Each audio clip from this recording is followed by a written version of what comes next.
sorry, I have the stream in the corner and I was like, oh god, do I see myself? I don't, that's fine. Hi everybody! Welcome everyone! Thank you so much for coming to this live reading of The Matrix in honor of Trans Day of Visibility and also the Trevor Project. We are benefiting the Trevor Project, so if you would like to contribute to our fund, you can do so via the link down in the description. Thank you so much to our cast for donating their time, and to our director and our stage manager Sean for organizing this. That's all I have. Without further ado, we now present The Matrix.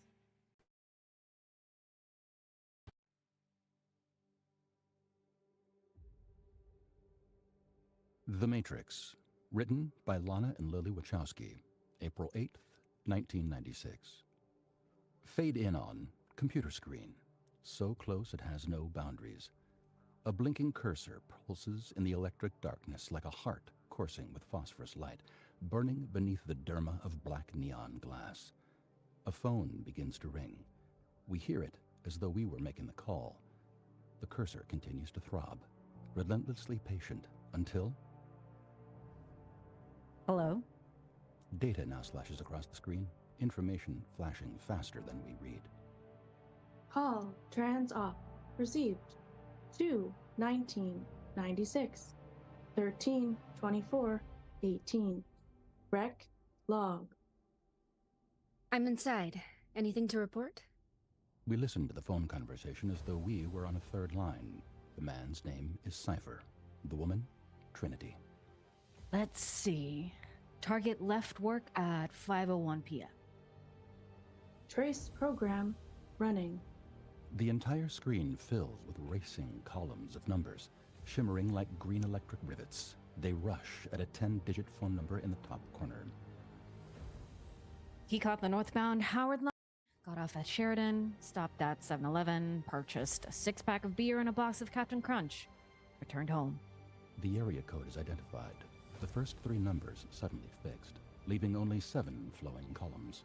We begin moving toward the screen, closing in as each digit is matched, one by one, snapping into place like the wheels of a slot machine.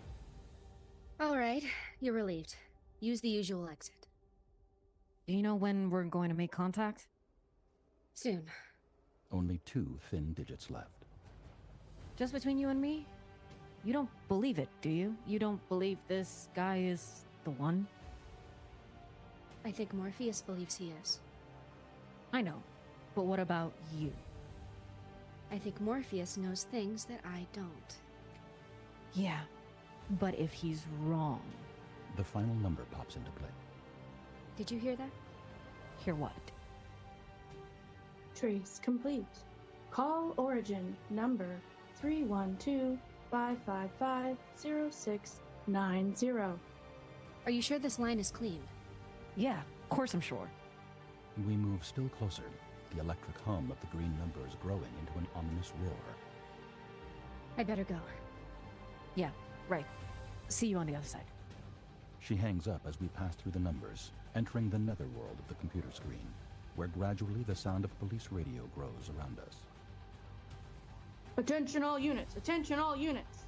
Suddenly a flashlight cuts open the darkness and we find ourselves in Interior Chase Hotel, night. The hotel was abandoned after a fire licked its way across the polyester carpeting, destroying several rooms as it spooled soot up the walls and ceiling, leaving patterns of permanent shadow. We follow 4 armed police officers using flashlights as they creep down the blackened hall and ready themselves on either side of room 303. The biggest of them violently kicks in the door.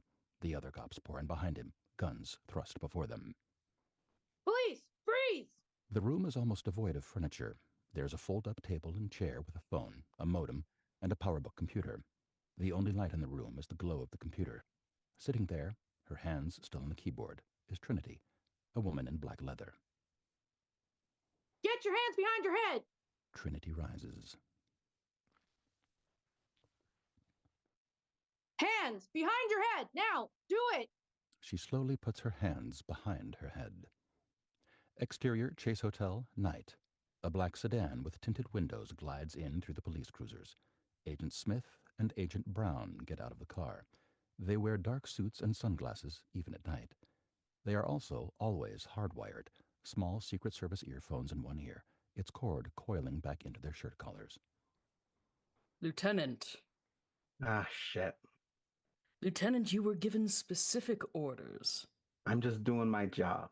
You give me that jurisdiction crap and you can cram it up your ass. The orders were for your protection. The I lieutenant think we laughs. can handle one little girl. Agent Smith nods to Agent Brown as they start toward the hotel. I sent 2 units to bring her down now. No, Lieutenant, your men are already dead. Interior Chase Hotel.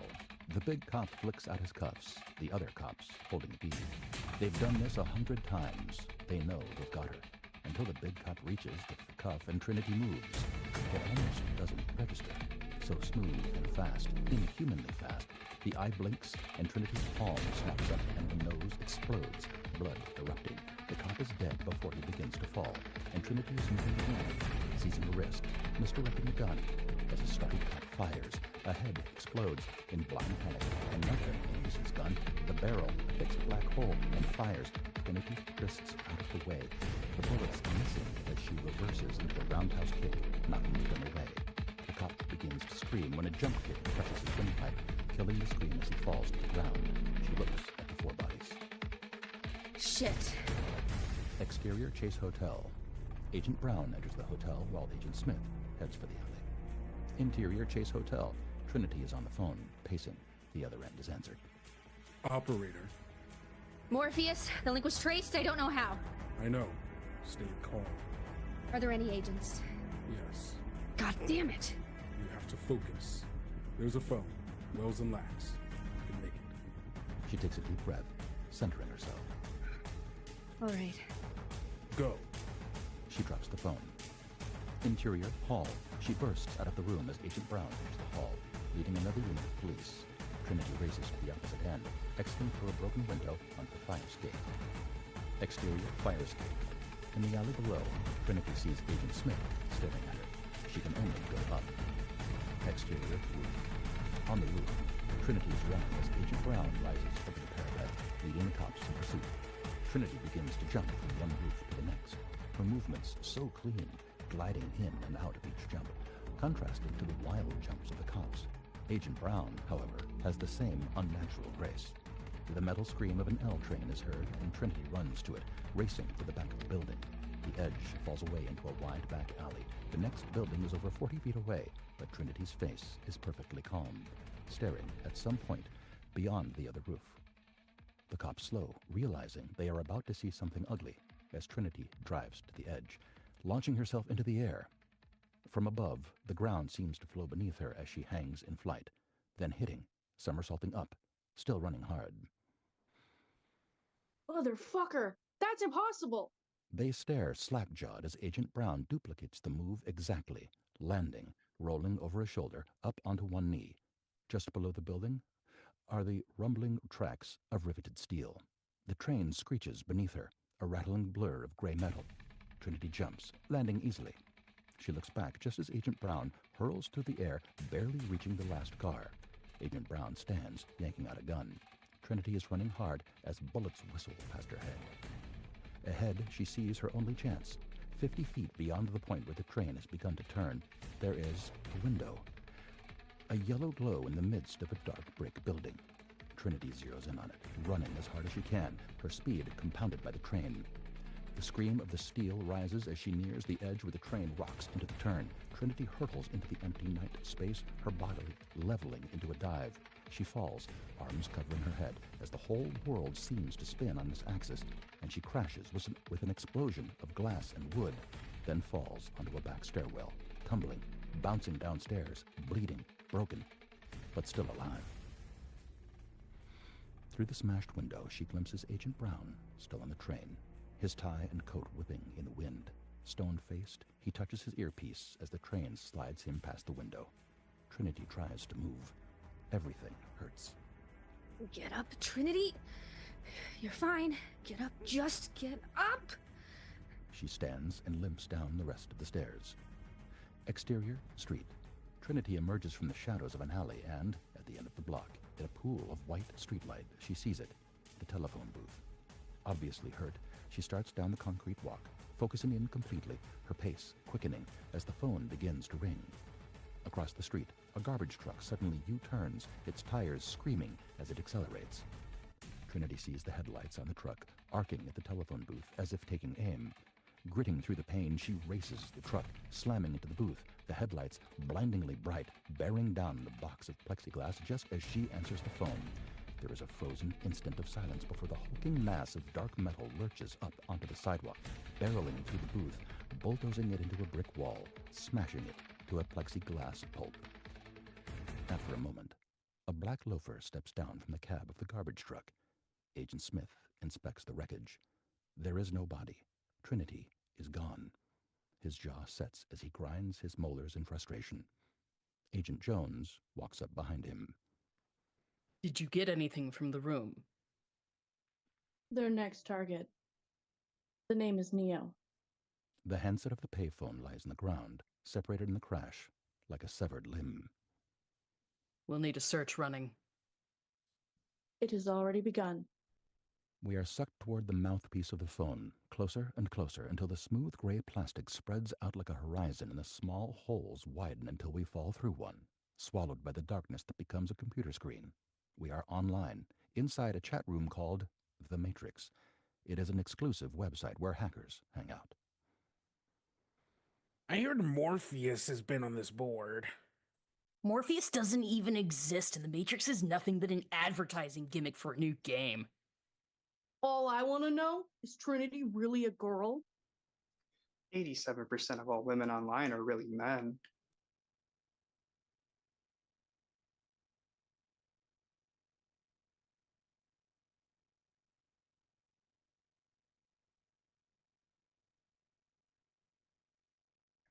No, the Matrix is the system controlling our lives. You mean MTV? I mean Sega. All hail Sega! We drift back from the electric conversation, entering interior Neo's apartment. It is a studio apartment that seems overgrown with technology. Weed-like cables coil everywhere, duct-taped into thickets that wind up and around the legs of several desks. Tabletops are filled with cannibalized equipment that lay open like an autopsied corpse. We turn toward the center of this rat nest of technology, following the slurping and crunching of cereal. We pass an open box of Captain Crunch as we find Neo, a younger man who knows more about living inside a computer than living outside one. Fucking idiots don't know shit. He finishes his cereal and is about to disconnect when an anonymous message slices onto the screen.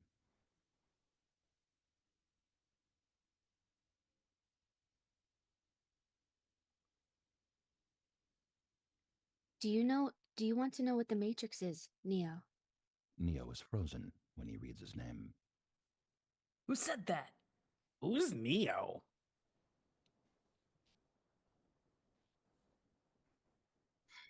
This is a private board. If you want to know, follow the white rabbit. What the hell? Yo, someone's attacking the hackers! It's Morpheus!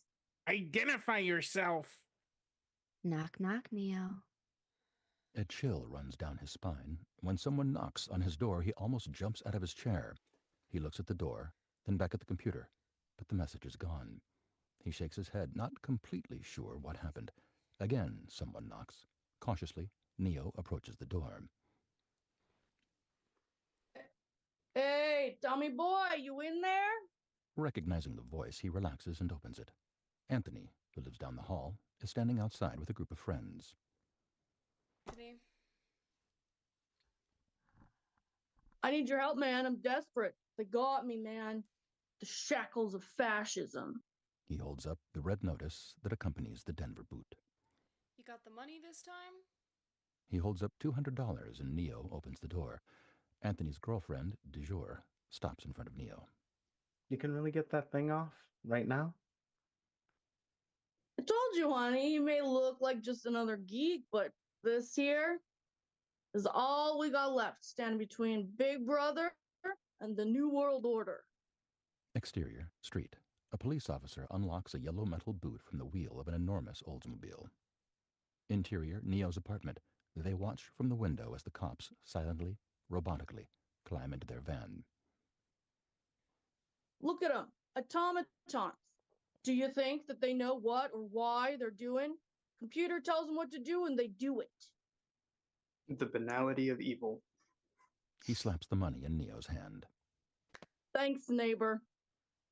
Why don't you come to the party with us?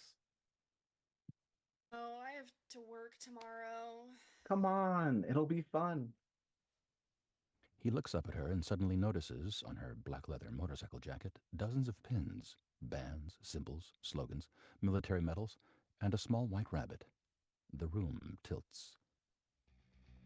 Yeah, sure. Okay. Interior, apartment. An older Chicago apartment. A series of halls connects a chain of small, high-ceilinged rooms lined with heavy casements. Smoke hangs like a veil, blurring the few lights there are. Dressed predominantly in black, people are everywhere, gathered cliques around pieces of furniture like jungle cats around a tree. Neo stands against a wall, alone, sipping from a bottle of beer, feeling completely out of place. He is about to leave when he notices a woman staring at him. The woman is Trinity. She walks straight up to him. In the nearest room, shadow-like figures grind against each other to the pneumatic beat of industrial music. Hello, Neo.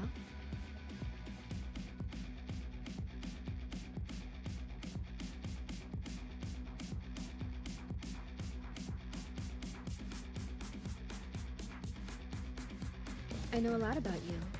I've been wanting to meet you for some time.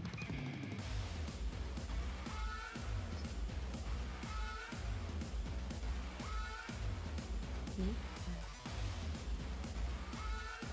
Yeah, I can't hear you.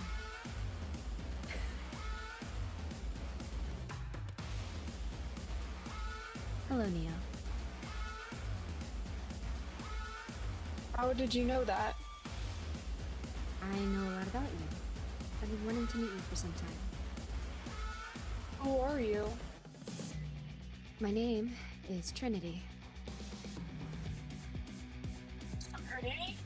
The Trinity? The Trinity that cracked the IRS Kansas City D-base? That was a long time ago. Jesus. What? I just thought you were a guy. Most guys do. Neo is a little embarrassed. You wanna go somewhere and talk? No, it's safe here. I don't have much time. The music is so loud they must stand very close, talking directly into each other's ears. It was you on the board tonight. That was your note, wasn't it? I had to gamble that you would see, and they wouldn't. Who wouldn't? I can't explain everything to you. I'm sure that it's all going to seem very strange, but I brought you here to warn you. You're in a lot of danger. What? Why? They're watching you. Something happened, and they found out about you. Normally, if our target is exposed, we let it go. But this time, we can't do that. I don't understand. You came here because you wanted to know the answer to a hacker's question. The Matrix. What is the Matrix? 12 years ago, I met a man, a great man, who said that no one could be told the answer to that question, that they had to see it to believe it. Her body is against his, her lips very close to his ear. He told me that no one should look for the answer unless they have to, because once you see it, everything changes. Your life and the world you live in will never be the same. It's as if you wake up one morning and the sky is falling. There is a hypnotic quality to her voice, and Neo feels the words like a drug seeping into him. The truth is out there now. It's looking for you. And it will find you if you want it to. She takes hold of him with her eyes. That's all I can tell you right now. Goodbye, Neo. And good luck. Wait, who was it? Who was the man? She leans close, her lips almost touching his ear as she whispers. You know who. She turns, and he watches her melt into the shifting wall of bodies. A sound rises steadily, growing out of the music, pressing in on Neo until it is all he can hear as we cut to interior, Neo's apartment. The sound is an alarm clock, slowly dragging Neo to consciousness. He strains to read the clock face. 9:15 a.m. Shit! Exterior skyscraper. The downtown office of Cortex, a software development company. Interior Cortex office. The main offices are along each wall, the windows overlooking downtown Chicago. Reinhardt, the ultimate company man, lectures Neo without looking at him, typing at his computer continuously. Neo stares at two window cleaners on a scaffolding outside, dragging their rubber squeegees down across the surface of the glass. You have a problem, Mr. Anderson. You think that you're special. You believe that somehow the rules do not apply to you. He stops, glancing over his glasses at Neo, who turns in time. Obviously, you are mistaken. His long, bony fingers resume clicking the keyboard. The company is one of the top software companies in the world because every single employee understands that they are part of a whole. Thus, if an employee has a problem, the company has a problem. The time has come to make a choice, Mr. Anderson. Either you choose to be at your desk on time from this day forth, or you choose to find yourself another job. Do I make myself clear? Yes, Mr. Reinhardt. Perfectly clear. Interior, Neo's cubicle. The entire floor looks like a human honeycomb, with a labyrinth of cubicles structured around a core of elevators. Neo slumps down into his chair. A tall employee stands up in the adjacent cubicle, leaning over the partition. What did he say? I was late again.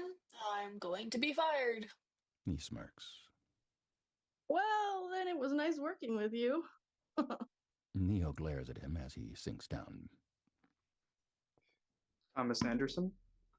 Neo turns and finds a Federal Express man at his cubicle door. Yeah, that's me. Neo signs the electronic pad and the FedEx guy hands him the softpack. Have a nice day. He opens the bag. Inside is a cellular phone. It seems the instant it is in his hand, it rings. Unnerved, he flips it open. Hello? Hello, Neo. This is Morpheus. Neo's knees give and he falls into his chair. I had hoped for a conversation to take place under less adverse conditions, but you can never count on hope, can you, Neo? No. I've been watching you, Neo, and I want to meet you. I don't know if you're ready to see what I want to show you, but unfortunately, we have run out of time. They're coming for you, Neo, and I'm not sure what they're going to do. Who's coming for me? Stand up and see for yourself. Right now? Yes, now. Neo starts to stand. Do it slowly. Slowly. The elevator. His head slowly peeks up over the partition. At the elevator, he sees Agent Brown and Agent Jones leading a group of cops. A female employee turns and points out Neo's cubicle. Neo ducks. Holy fucking shit! Yes. One cop stays at the elevator.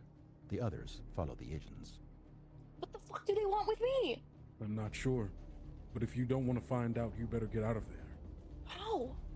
I can guide you out, but you have to do exactly what I say. The agents are moving quickly toward the cubicle. The cubicle across from you is empty. What if... Go, now! Neo lunges across the hall, diving into the other cubicle just as the agents turn into his row. Neo crams himself into a dark corner, clutching the phone tightly to him. Stay here for a moment. The agents enter Neo's empty cubicle. A cop is sent to search the bathroom. Morpheus's voice is a whisper in Neo's ear. a little longer. Brown is talking to the tall employee. When I tell you to go, when I tell you, go to the end of the road to the first office on the left. Stay as low as you can. Sweat trickles down his forehead. Now! Neo rolls out of the cubicle, his eyes popping as he freezes right behind a cop who has just turned around. Staying crouched, he sneaks away down the road, shooting across the opening to the first office on the left. The room is empty. Good. Now, there's a window. Open. How do you know all this? The answer is coming, Neo. He opens the window. The window howls into the room. Outside, there's a scaffold. You can use it to get to the roof. Leaning out the window, he sees that the scaffold is several offices away. No, it's too far away. There's a small ledge. It's a short climb. You can make it. Neo looks down. The building's glass wall vertigos into a concrete chasm. No way. No way. This is crazy. Don't be controlled by fear, Neo. There are only two ways out of this building. One is that scaffold. The other is in custody. You take a chance either way. I leave it to you.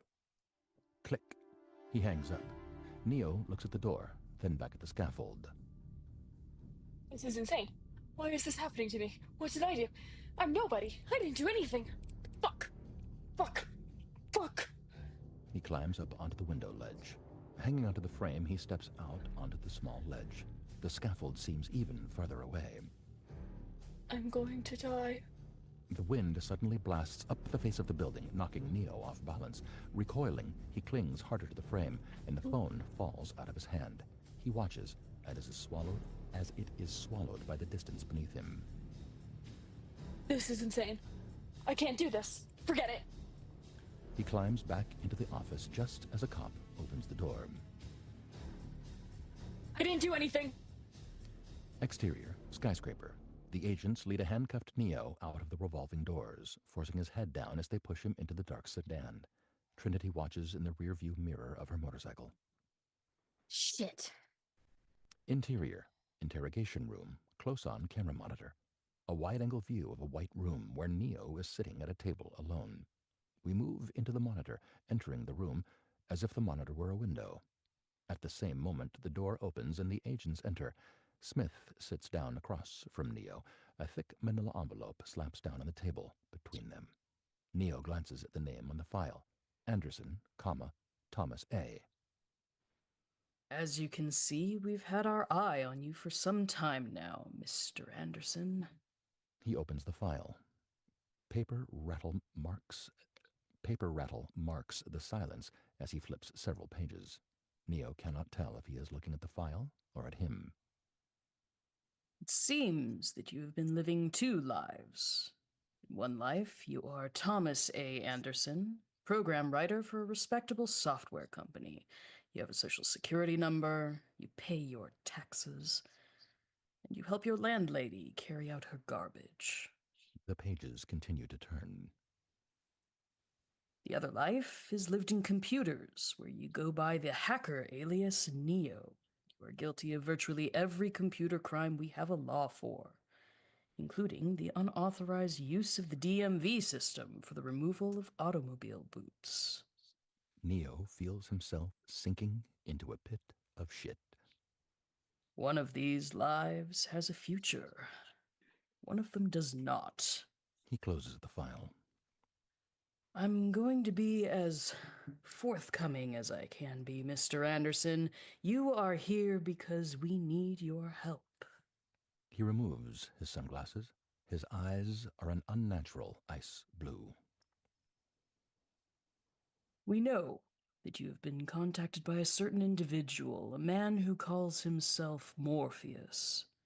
Whatever you think you know about this man is irrelevant to the fact that he is wanted for acts of terrorism in more countries than any other man in the world.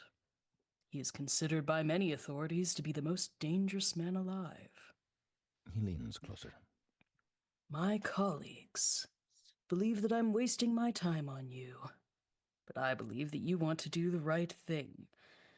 It is obvious that you are an intelligent man, Mr. Anderson, and that you are interested in the future. That is why I believe you are ready to put your past mistakes behind you and get on with your life. Neo tries to match a stare. We are willing to wipe the slate clean, to give you a fresh start, and all we are asking in return is your cooperation in bringing a known terrorist to justice. Neo nods to himself. Yeah. Wow. Sounds like a real good deal. But I think I have a better one. How about I give you the finger and you can cram that file up your Secret Service sphincter? Agent Smith puts his glasses back on.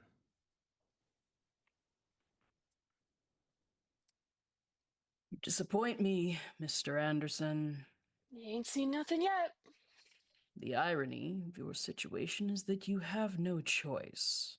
You can't scare me with this Gestapo crap. I know my rights. I want my phone call. Agent Smith smiles. And tell me, Mr. Anderson, what good is a phone call if you are unable to speak? The question unnerves Neo, and strangely, he begins to feel the muscles in his jaw tighten. The standing agents snicker, watching Neo's confusion grow into panic. Neo feels his lips grow soft and sticky as they slowly seal shut, melding into each other until all trace of his mouth is gone. Wild with fear, he lunges for the door, but the agents restrain him, holding him in the chair. You are going to help us, Mr. Anderson, whether you want to or not. Smith nods, and the other two rip open his shirt. From a case taken out of his suit coat, Smith removes a long fiber-optic wire tap. Neo struggles helplessly as Smith dangles the wire over his exposed abdomen. Horrified, he watches as the electronic device animates, becoming an organic creature that resembles a hybrid of an insect and a fluke worm.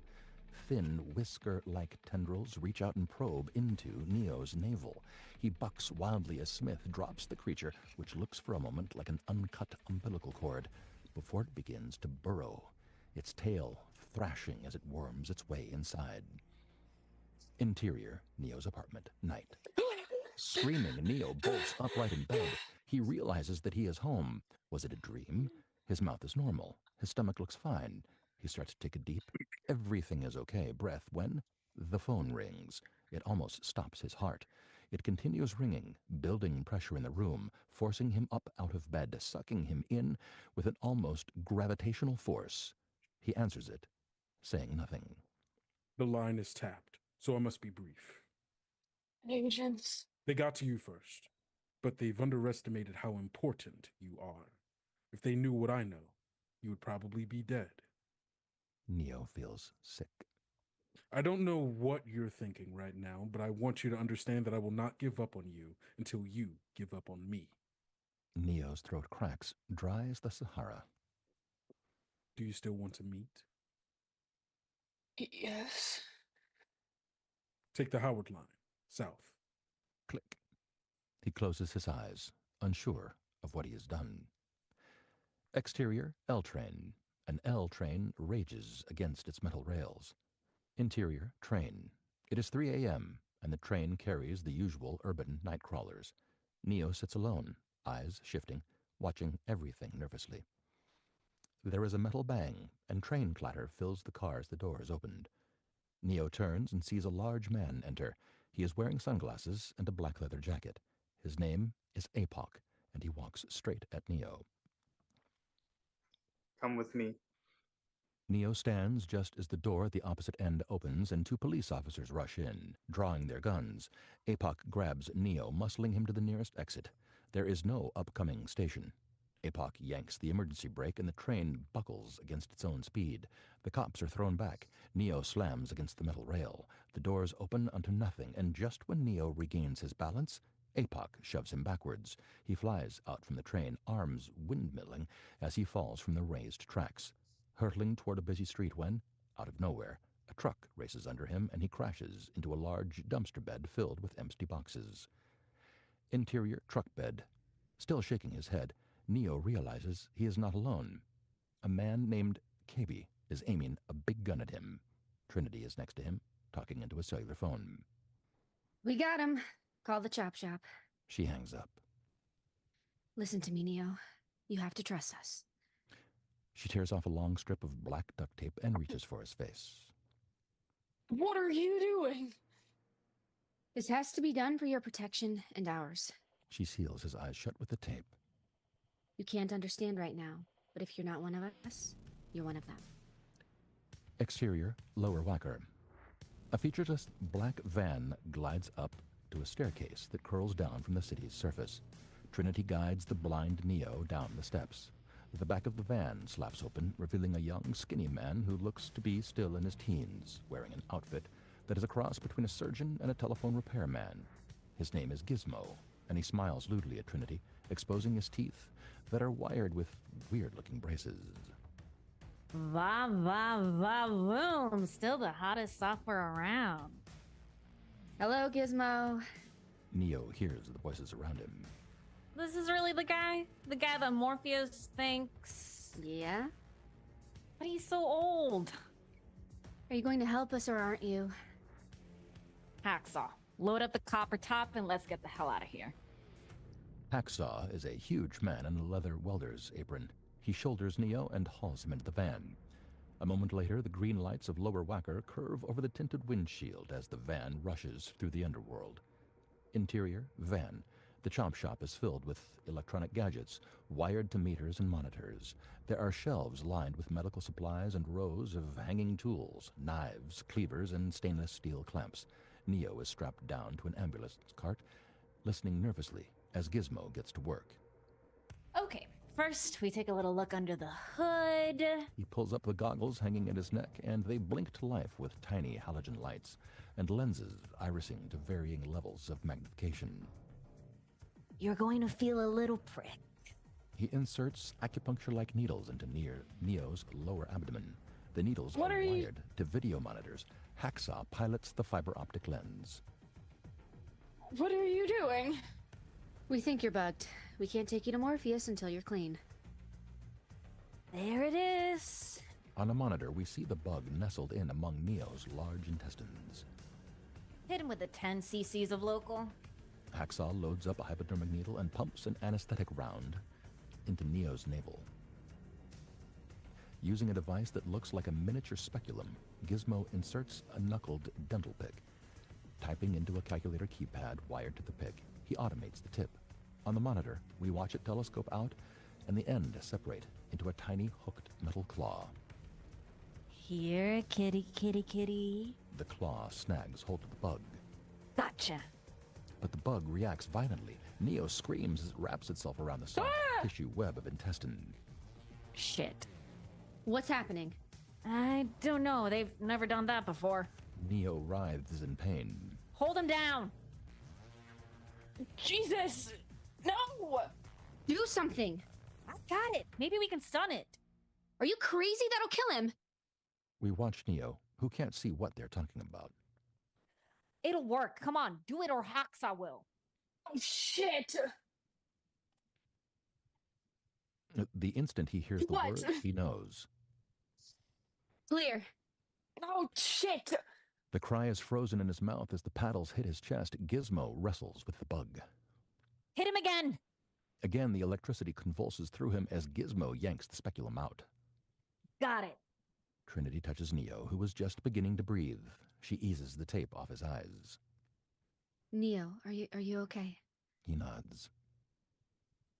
It's over. We got it. Hanging from the claw pick is the inanimate metal wiretap. Nasty little bugger, ain't it? Interior, Hotel Lafayette. The van stops in a deserted alley behind a forgotten hotel. The doors open and Trinity helps Neo get out. Thanks for your help, Gizmo. I just hope the man knows what he's doing. She nods, then climbs out of the van. Gizmo ogles the tight leather pants. Goddamn, but I wouldn't give for a copy of that software. Trinity turns around. Gizmo, you don't have the hardware to handle this software. He howls with adolescent laughter as the van pulls away. Trinity turns to Neo. Let's go. He's waiting. Interior, Hotel Lafayette.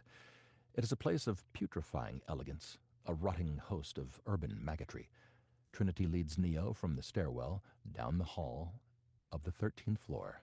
They stop outside room 1313. This is it. Neo can hear his own heart pounding. Let me give one piece of advice. Be honest. He knows more than you can possibly imagine. Interior, room 1313. Across the room, a dark figure stares out the tall windows, veiled with decaying lace. He turns, and his smile lights up the room. At last. He wears a long black coat, and his eyes are invisible behind circular mirrored glasses. He strides to Neo, and they shake hands. Welcome, Neo. As you no doubt have guessed, I am Morpheus. It's an honor. Please, come, sit.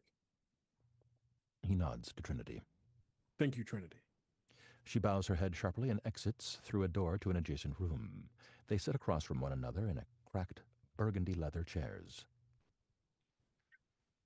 I imagine right now you must be feeling a bit like Alice, tumbling down the rabbit hole. You could say that. I can see it in your eyes. You have the look of a man who accepts what he sees because he's expecting to wake up. A smile, razor thin, curls the corner of his lips. Ironically, this is not far from the truth, but I'm getting ahead of myself. Can you tell me, Neo, why you are here? From Morpheus, you're a legend. Most hackers would die to meet you. Yes, thank you. But I think we both know there's more to it than that. Do you believe in fate, Neo? No, Why not? because I don't like the idea that I'm not in control of my life. I know exactly what you mean. Again, that smile could cut glass. Let me tell you why you're here. You are here because you have a gift. What gift? I've watched you, Neo. You don't use computers like a tool. You use it like it was a part of yourself. What you can do inside a computer is not normal. I know. I've seen it. What you do is magic. Neo shrugs. It's not magic. But it is, Neo. It is. How else would you describe what has been happening to you? He leans forward. We are trained in this world to accept only what is rational and logical. Have you ever wondered why? Neo shakes his head. As children, we do not separate the possible from the impossible, which is why the younger a mind is, the easier it is to free, while a mind like yours can be very difficult. Free from what? From the Matrix. Neo looks at his eyes, but only sees a reflection of himself. Do you want to know what it is, Neo? Neo swallows and nods his head. It's that feeling you've had all your life. The feeling that something was wrong with the world. You don't know what it is, but it's there. Like a splinter in your mind, driving you mad, driving you to me. But what is it? The leather creaks as he leans back. The Matrix is everywhere. It's all around us, here, even in this room. You can see it out of your window or on your television. You feel it when you go to work or go to church or pay your taxes. It is the world that has been pulled over your eyes to blind you from the truth. What truth? That you are a slave, Neo. That you, like everyone else, was born into bondage, kept inside a prison that you cannot smell, taste, or touch. A prison for your mind. Outside, the wind batters a loose pane of glass. Unfortunately, no one can be told what the Matrix is. You have to see it for yourself. Oh. Hold out your hands. In Neo's right hand, Morpheus drops a red pill. This is your last chance. After this, there is no going back. In his left, a blue pill. You take the blue pill, and the story ends. You wake in your bed and believe whatever you want to believe. The pills in his open hands are reflected in the glasses.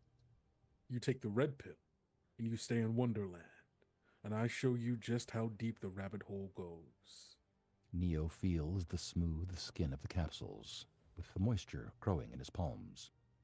Remember that all I'm offering is the truth, nothing more.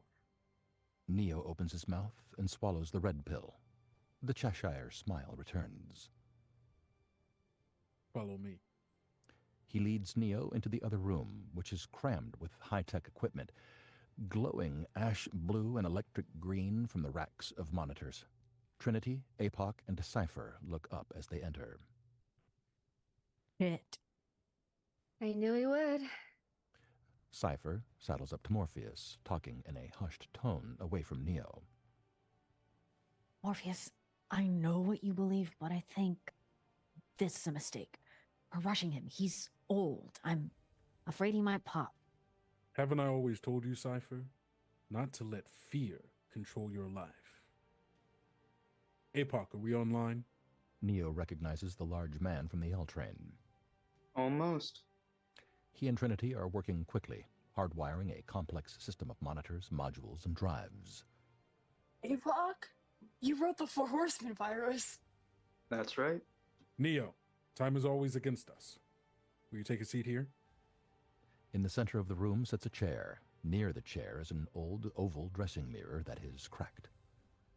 I imagine you know something about virtual reality? Neo sits and Trinity begins gently fixing white electrode discs to his head, arms, and the back of his neck. A little. Tell me about it. Essentially, it's a hardware system that uses an apparatus, headgear, gloves, and whatever to make you feel like you're in a computer program. If the virtual reality apparatus, as you called it, was wired to all of your senses and controlled them completely, would you be able to tell the difference between the virtual world and the real world? You might not. No. No, you wouldn't. Neo whispers to Trinity.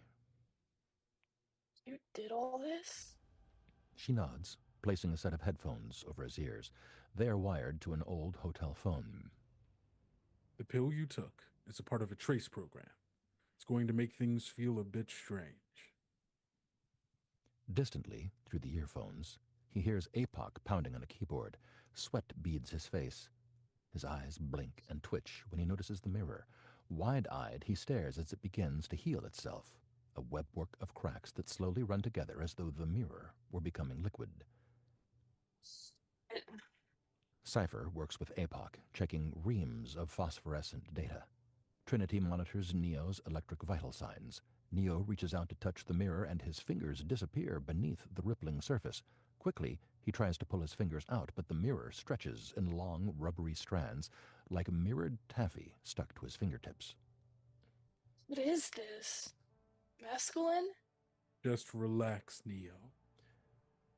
The strands thin like rubber cement as he pulls away, until the fragile wisps of mirror thread break. With the tinkling of glass, shimmering snowflakes of electric blinking mercury fall, hit the ground, and fade. He looks at his hand, fingers distended into mirrored icicles that begin to melt rapidly, dripping, running like wax down his fingers, spreading across his palms, where he sees his face reflected. It's going into replication. Apoc? Still nothing. Morpheus takes out a cellular phone and dials a number. Tank, we're going to need the signal, soon. Stay calm, Neo. The mirror gel seems to come to life, racing, crawling up his arms like hundreds of insects. It's cold. The mirror creeps up his neck as Neo begins to panic, tipping his head as though he were sinking into the mirror, trying to keep his mouth up. It's all over me. Morpheus is right next to him with the phone. I got a fibrillation. I knew it. I knew it. Shit. Apoc. Streams of mercury run from Neo's nose. Targeting. Almost there. An alarm on Trinity's monitor erupts. He's going into arrest. He's gonna pop. Lock. I got him. Now, Tank. Now. His eyes tear with mirror. rolling up and closing as the high-pitched electric scream erupts in the headphones. It is a piercing shriek like a computer calling to another computer. Neo's body arches in agony, and we are pulled, like we were pulled into the holes of the phone, sucked into his scream and swallowed by darkness. Interior, power plant, close on man's body. Floating in womb-red amnion. His body spasms, fighting against the thick gelatin. Metal tubes, surreal versions of hospital tubes, obscure his face. Other lines, like IVs, are connected to limbs and cover his genitals. He is struggling desperately now. Air bubbles into the jello, but does not break the surface. Pressing up, the surface distends, stretching like a red rubber cocoon. Unable to breathe, he fights wildly to stand, clawing at the thinning elastic shroud until it ruptures, a hole widening around his mouth as he sucks for air. Tearing himself free, he emerges from the cell. It is Neo. He is bald and naked, his body slick with gelatin. Dizzy, nauseous, he waits for his vision to focus. He is standing in an oval capsule of clear alloy filled with red gelatin, the surface of which has solidified like curdled milk. The IVs in his arms are plugged into outlets that appear to be grafted to his flesh. He feels the weight of another cable and reaches to the back of his head, where he finds an enormous coaxial plugged and locked into the base of his skull. He tries to pull it out, but it would be easier to pull off a finger. To either side, he sees other tube-shaped pods filled with red gelatin.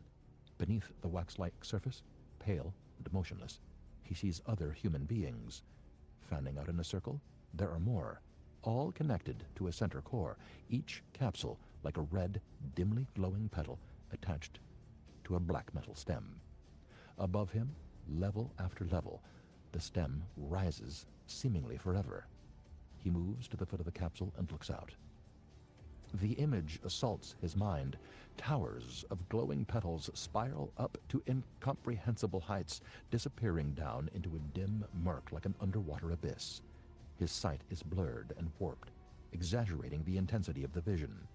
The sound of the plant is like the sound of the ocean heard from inside the belly of a leviathan. Below Neo, a petal detaches from the stem, bearing away the body of an old man like an automated barge, even as a new pod rises up and plugs itself into the empty space.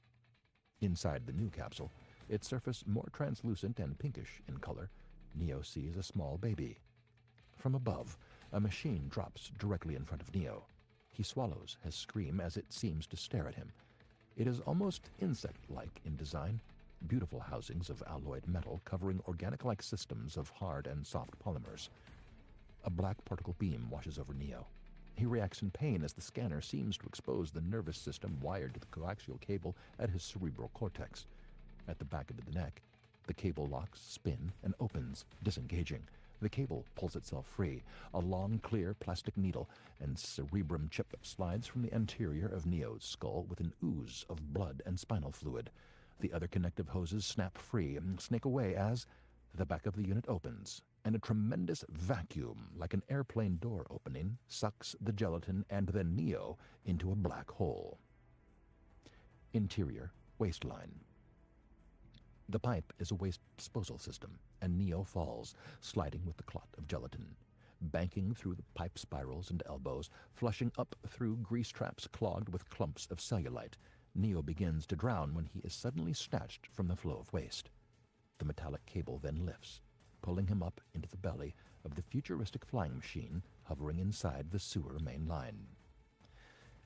Interior, hovercraft. The metal harness opens and drops the half-conscious Neo onto the floor. Human hands and arms help him up as he finds himself looking straight at Morpheus, Trinity, and Apoc, and others dressed in bizarre high-tech combat gear. Morpheus smiles. Welcome to the real world, Neo. Neo passes out. Fade to black. We have no sense of time. We hear voices whispering. You think Morpheus is right?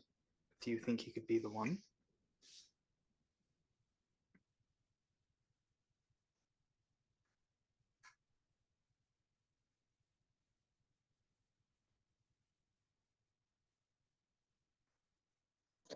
Doesn't matter now, but if he's wrong. Fade in. Neo's POV. Neo's eyes flutter open. We see Trinity's face above us, angelic in the fluorescent glow of a light stick. Angle on Neo.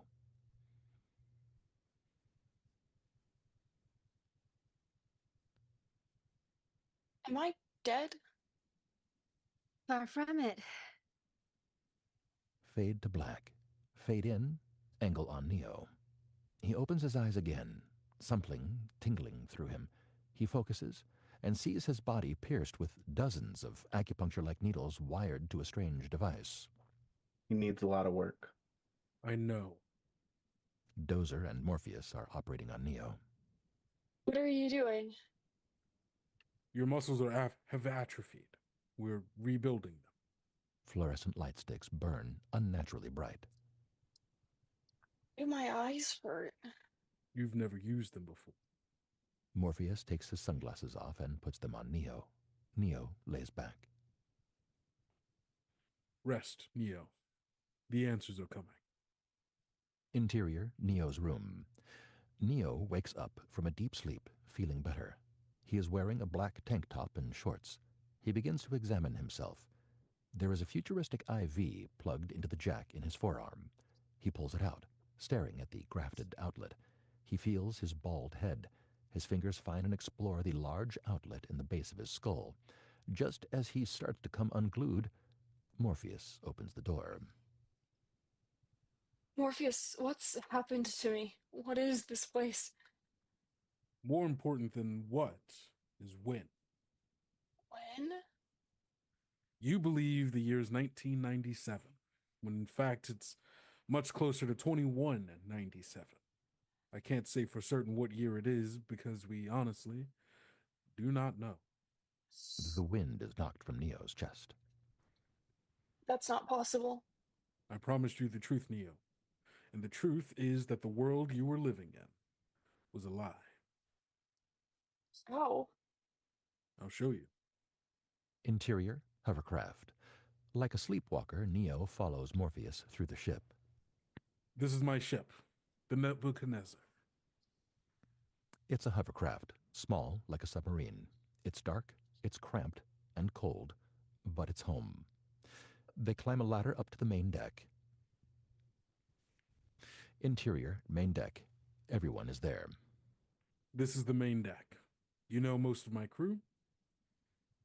Trinity smiles and nods. The ones you don't know? That's Mouse and Switch. The two big guys are Tank and Dozer. The names and faces wash meaninglessly over Neo. And this is the core. This is where we broadcast our pirate signal and hack into the Matrix. It is a swamp of bizarre electronic equipment. Vines of coaxial hang and snake to and from huge monolithic battery slabs.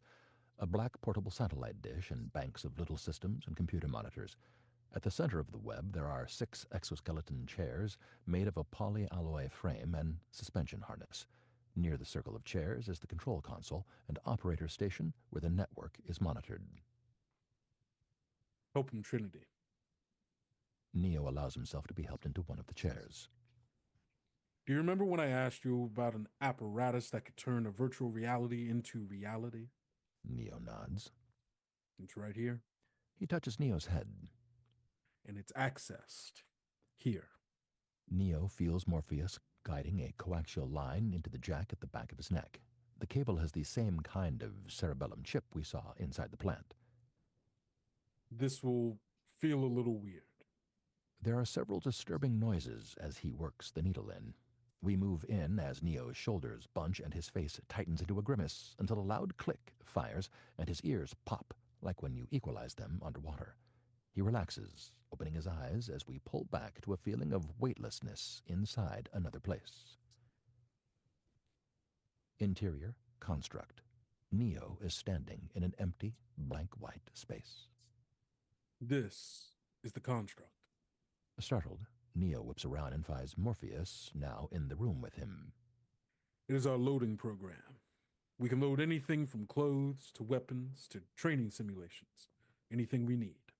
Morpheus walks past Neo, and when Neo turns, he sees the 2 leather chairs from the hotel set up in front of a large screen television.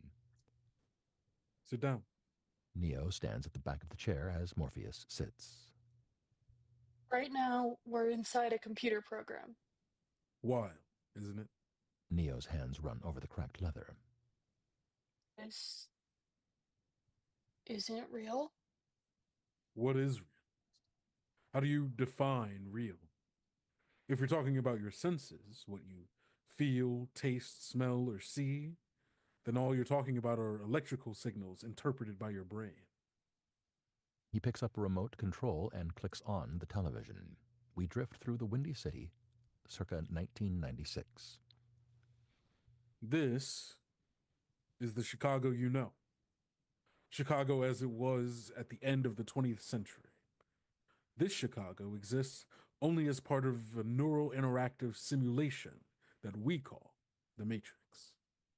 We glide at the television as he changes the channel.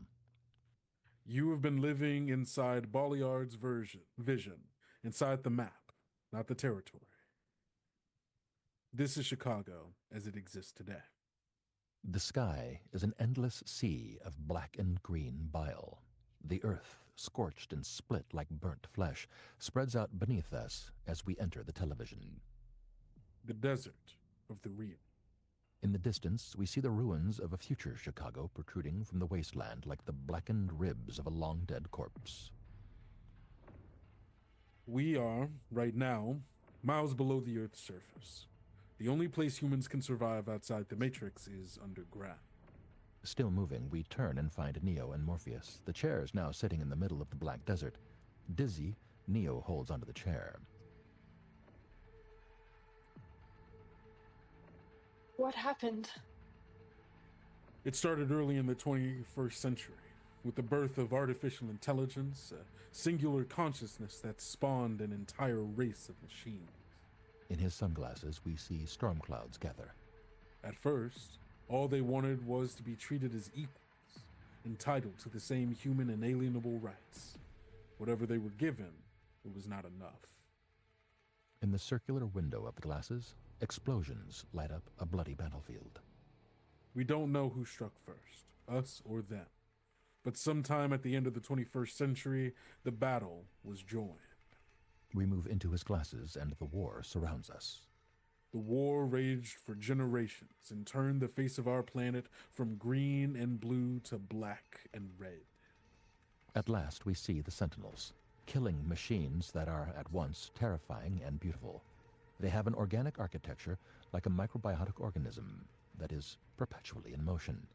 The Sentinel cracks the body armor of a soldier, splitting open the soft, steaming meat inside. It scorched and burned the sky, and without the suns, the machines sought out a new energy source to survive. The Sentinel locks up as heat lightning of black ink bursts against the sky, spreading into a permanent cloud of stain. They discovered a new form of fusion. All that was required to initiate the reaction was a small electrical charge. Throughout human history, we have been dependent on machines to survive. Fate, it seems, is not without a sense of irony. We return to the power plant that Neo escaped from, where we see human beings looking almost blissful in their gelatin cocoons. The human body generates more bioelectricity than a 120-volt battery and over 25,000 BTUs of body heat. Outside, spreading all around the power plant, beneath a breathing greenhouse, are the growing fields. We are, as an energy source, easily renewable and completely recycled. The dead liquefied and fed intravenously to the living. Huge farm-like reapers are harvesting the crop. All they needed to control this new battery was something to occupy our mind. We see inside a clear tubular husk. Floating in viscous fluid, there is a human fetus, its soft skull already growing around the brain jack. And so they built a prison out of our past, wired it into our brains and turned us into slaves. We pull back to find the image is now on the television, and we are again inside the white space of the construct. No, I don't believe it. It's not possible. I didn't say it would be easy, Neo. I just said it would be the truth. The room without walls begins to spin. Stop! Let me out! I want out! Interior, main deck. His eyes snap open and he thrashes against the chair, trying to rip the cable from the back of his neck. Get this thing out of me! Easy, Neo, easy. Dozer holds him while Trinity unlocks it. Once it's out, he tears away from them, falling as he trips free of the harness. Don't touch me! Get away from me! On his hands and knees, he reels as the world spins. Sweat pours off him as a pressure builds inside his skull, as if his brain had been put into a centrifuge. He's gonna pop. Vomiting violently, Neo pitches forward and blacks out. Interior, Neo's room. He blinks, regaining consciousness. The room is dark. Neo is stretched out on his bed. I can't go back. Can I? Morpheus, sitting like a shadow on a chair in the far corner. No. But if you could, would you really want to? Neo isn't sure of that answer. I feel that I owe you an apology. There's a rule that we do not free a mind once it reaches a certain age. It is dangerous. They have trouble letting go. Their mind turns against them. I've seen it happen. I broke the rule because I had to. He stares into the darkness, confessing as much to himself as Neo. When the Matrix was first built, there was a man born inside that had the ability to change what he wanted, to remake the Matrix as he saw fit. It was this man that freed the first of us and taught us the secret of war. Control the Matrix, and you control the future.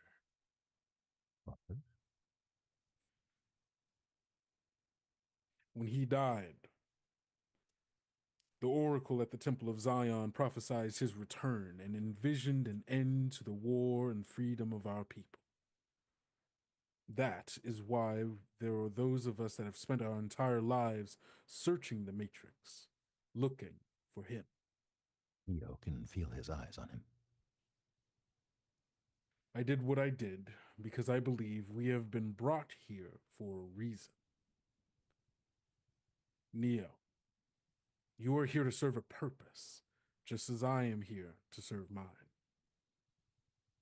I told you I don't believe in fate. Morpheus smiles, leaning toward him.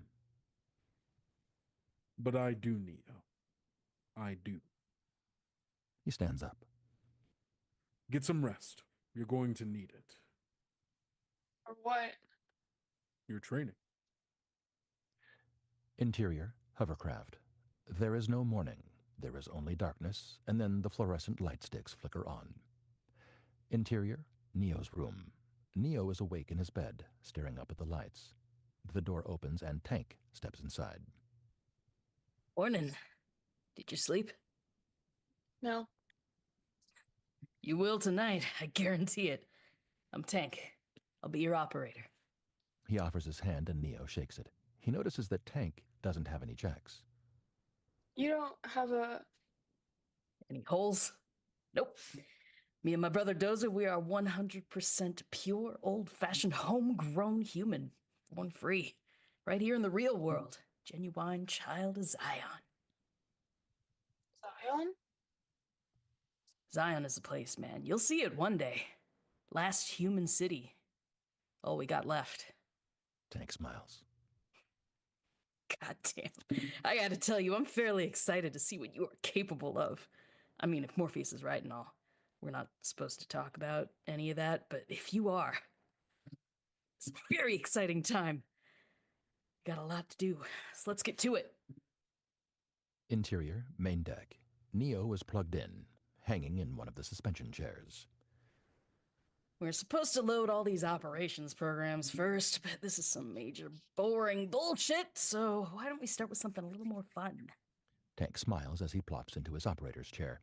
He begins flipping through a tall carousel loaded with microdiscs.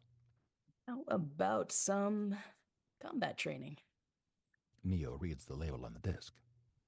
Jiu-jitsu? I'm going to learn jiu-jitsu? Tank slides the disc into Neo's supplement drive. No way. Smiling, Tank punches the load code. His body jumps against the harness as his eyes clamp shut. The monitors kick wildly as his heart pounds, adrenaline surges, and his brain sizzles. An instant later, his eyes snap open. Holy shit! Hey, Mikey, I think he likes it. Ready for more? Hell yes! Interior, main deck, close on computer monitor, later. As gray pixels slowly fill a small, half-empty box, it is a meter displaying how much download time is left. The title bar reads, Combat Series 10 of 12. File categories flashing beneath it. Savate, Jiu-Jitsu, Kenpo, Drunken Boxing. Morpheus walks in. How is he? Tank looks at his watch, rubs his eyes. 10 hours straight. He's a machine. Neo's body spasms and relaxes as his eyes open, breath hissing from his lips. He looks like he just orgasmed. He looks at Morpheus. This is incredible.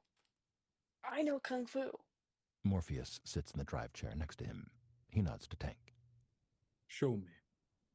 Interior, dojo. They are standing in a very sparse Japanese-style dojo. This is a sparring program, similar to the programmed reality of the Matrix. Consider this your first lesson. He assumes a fighting stance. Attack me. Neo assumes a similar stance, cautiously circling until he gives a short cry and launches a furious attack. It's like a Jackie Chan movie at high speed. Fists and feet striking from every angle as Neo presses his attack, but each and every blow is blocked by effortless speed. Interior, main deck. While their minds battle in the programmed reality, the two bodies appear quite serene, suspended in the drive chairs. Tank monitors their life systems, noticing that Neo is wildly and chaotically lit up, as opposed to the slow and steady rhythm of Morpheus.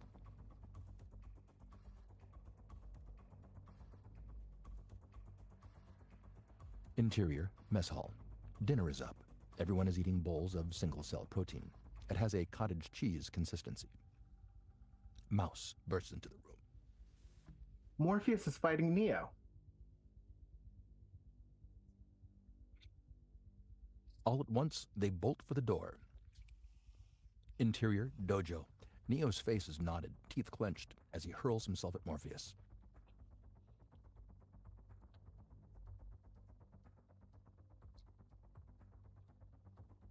Good. Adaption. Improvisation. But your weakness isn't your technique.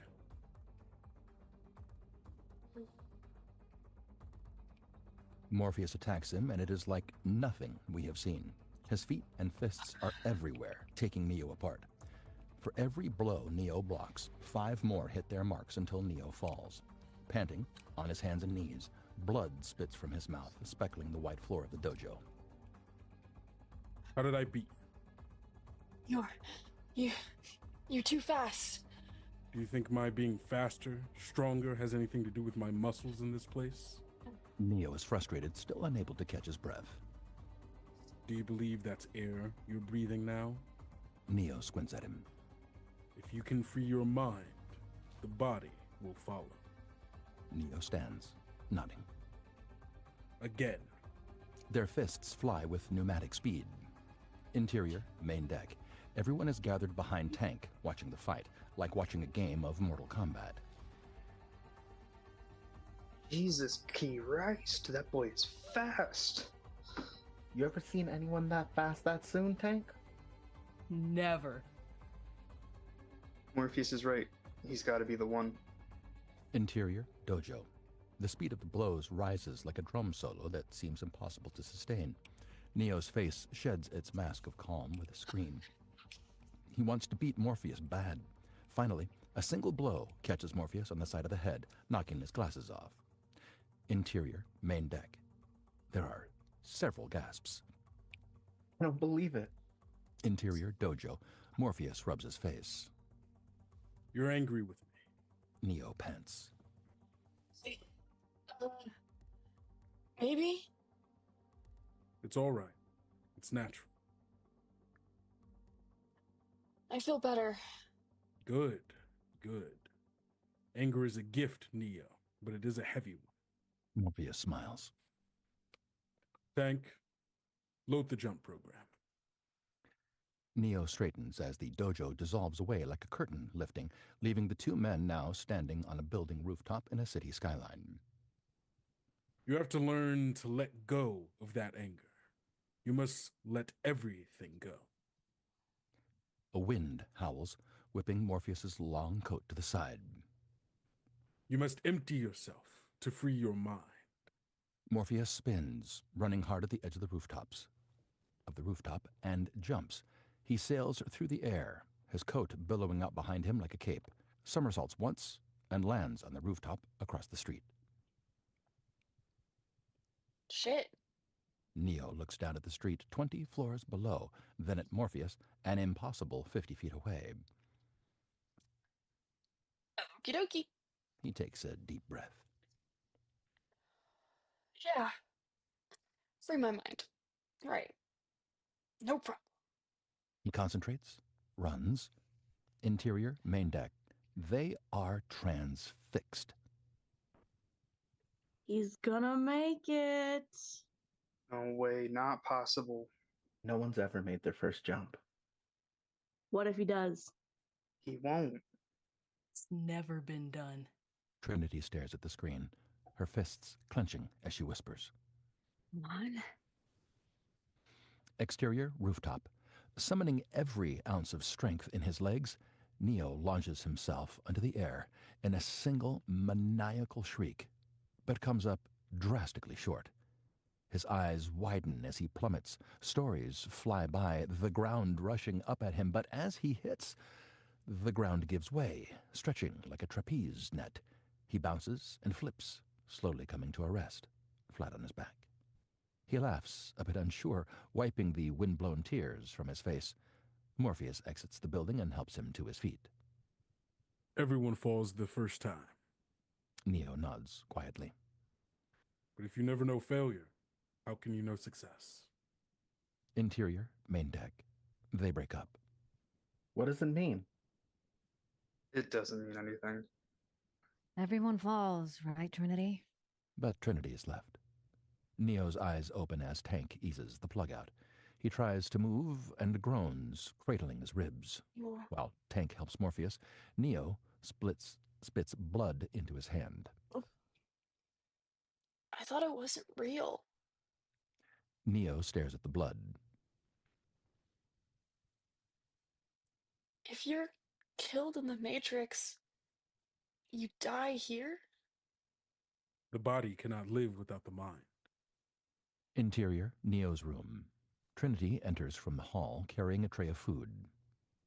Neo, I saved you some dinner. She sees him passed out on the bed. She sets the tray down and pulls the blanket over him. She pauses, her face close to his, then inhales lightly, breathing in the scent of him, before slowly pulling away. It seems the moment she closes the door, he wakes with a start, unsure of where he is. After a moment, he gets out of bed. Interior, hall. The ship is quiet and dark. Everyone is asleep. Interior, main deck. The core glows with monitor light. Cypher is in the operator's chair as Neo comes up behind him. Whoa, shit. Neo, you scare the bejesus out of me. Sorry. No, it's all right. What are you doing? Midnight watch. Neo's eyes light up as he steps closer to the screens that seem alive with a constant flow of data. Is that? The Matrix? Yeah. The monitors are packed with bizarre codes and equations. You want a drink? He pours Neo a drink from a large plastic jug. I'll tell you. I feel for you, man. I really do. Most of us, we're still young, just punks when Morpheus jacked us. But you had a real life. Neo takes a sip, and it almost kills him. Cypher pounds on his back. Good shit, huh? Dozer makes it. It's good for two things. Degreasing engines and killing brain cells. Red-faced Neo finally stops coughing. Did he tell you why he did it? Neo nods. I'll I'll bet he didn't tell you that this wasn't the first time he thought he found the one. Neo shakes his head as Cypher fills his cup and laughs. Let me give you a piece of advice. Between you and me, if Morpheus says you can fly, I wouldn't go jumping out any windows to find out if he's right. Understand? Cypher raises his drink. Neo swallows another throat-scorching mouthful. Welcome to the real world. Interior, restaurant, Matrix, night. Chamber music and the ambiance of wealth soak the room as we watch a serrated knife saw through a thick, gorgeous steak. That's what he said to me 9 years ago. The meat is so perfect, charred on the outside, oozing red juice from inside, that it could be a dream. The real world. What a joke. We recognize the grating voice, the insidious laugh. You know what real is? I'll tell you what real is. A fork stabs the cube of meat, and we follow it up to the face of Cypher. Real is just another 4-letter word. He laughs, shoving the steak into his mouth. The restaurant is located on the top floor of a Chicago skyscraper where the view is breathtaking and the menu has no prices. Sitting across from Cypher is Agent Smith. We have a deal, Mr. Reagan. Cypher chews the steak loudly, smacking it between his teeth. So fucking good. Smith watches him shovel another hunk of meat into his mouth. You know, I know that this steak doesn't exist. I know when I put it in my mouth, the Matrix is telling my brain that this is juicy and delicious. After 9 years, do you know what I've realized? Pausing, he examines the meat skewered on his fork. He pops it in, eyes rolling up, savoring the tender beef melting in his mouth. Ignorance is bliss. Then we have a deal.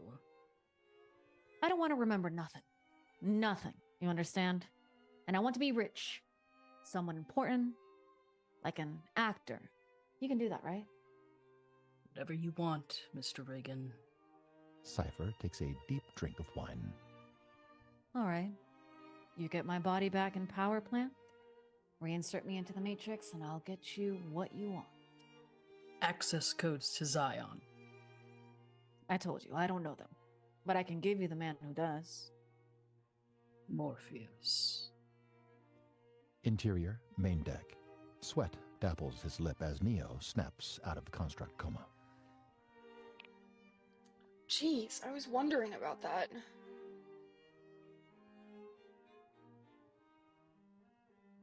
What? Why I was bald here, but not in the Matrix. Ah, RSI. Residual self-image. Good. Now what's this? He points to one of Neo's monitors. Life systems monitor. Glucose levels. What's that? Main power supply to the core. He follows Tank to the operator station, where he points to a red key switch. How about this? Mainframe self-destruct. Uses all remaining power to generate an EMP. Electromagnetic pulse. Our best weapon against the machines.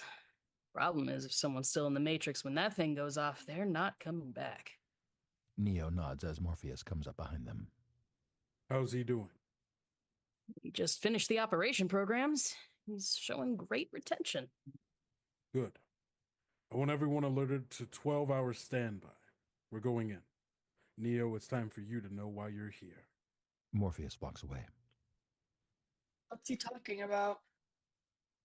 He's taking you to the Matrix to see her.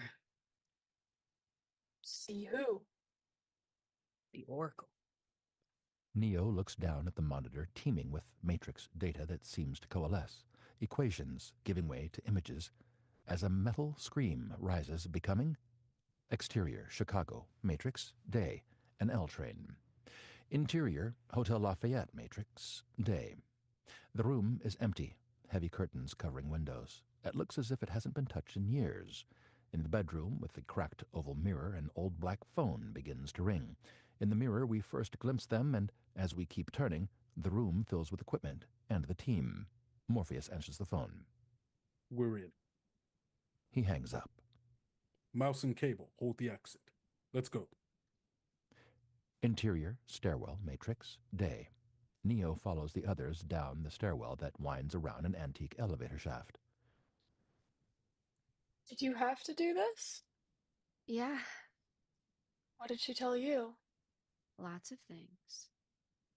Any of them true? Trinity looks at him, then looks away. Some of them.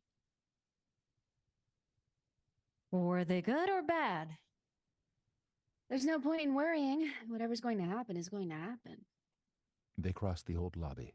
Switch and Apoc stop at the doors. We should be back in an hour. And that is where we're going to pause for our brief intermission. Thank you guys so much for watching along. Thank you guys so much for donating so far. A reminder, you can donate to the Trevor Project, which is what we're doing this all for, using the link down in the description. We will be back in 10 minutes.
Hello and welcome back to our live reading of The Matrix. We are about to jump into our Act 2, I guess.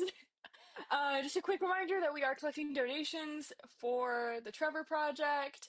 We are about 3/4 of the way to our goal. We would love to hit that and or surpass that by the end of the night. The link to that is in the description. So please donate if you're able. And here we go with Act 2.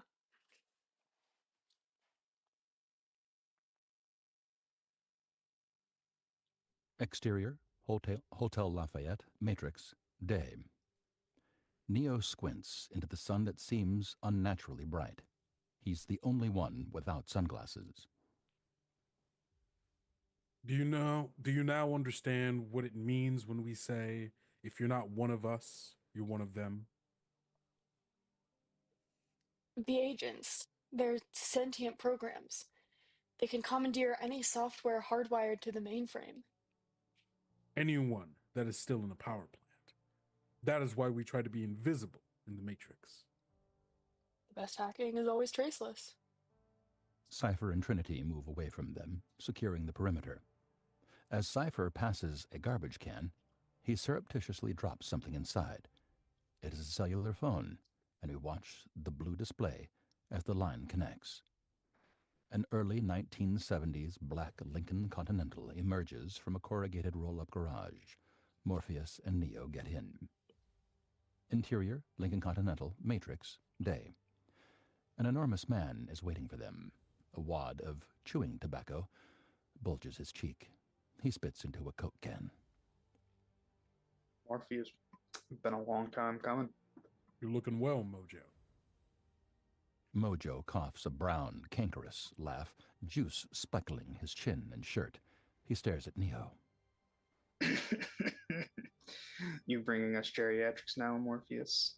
He spits and laughs again. Guess you are looking for a miracle. Exterior, bar, Matrix, day. The Continental pulls up to a bar in the kind of neighborhood where every corner has a pair of eyes. Interior, bar, Matrix, day. A lightless, lower-class bar. No one enters that is not expected.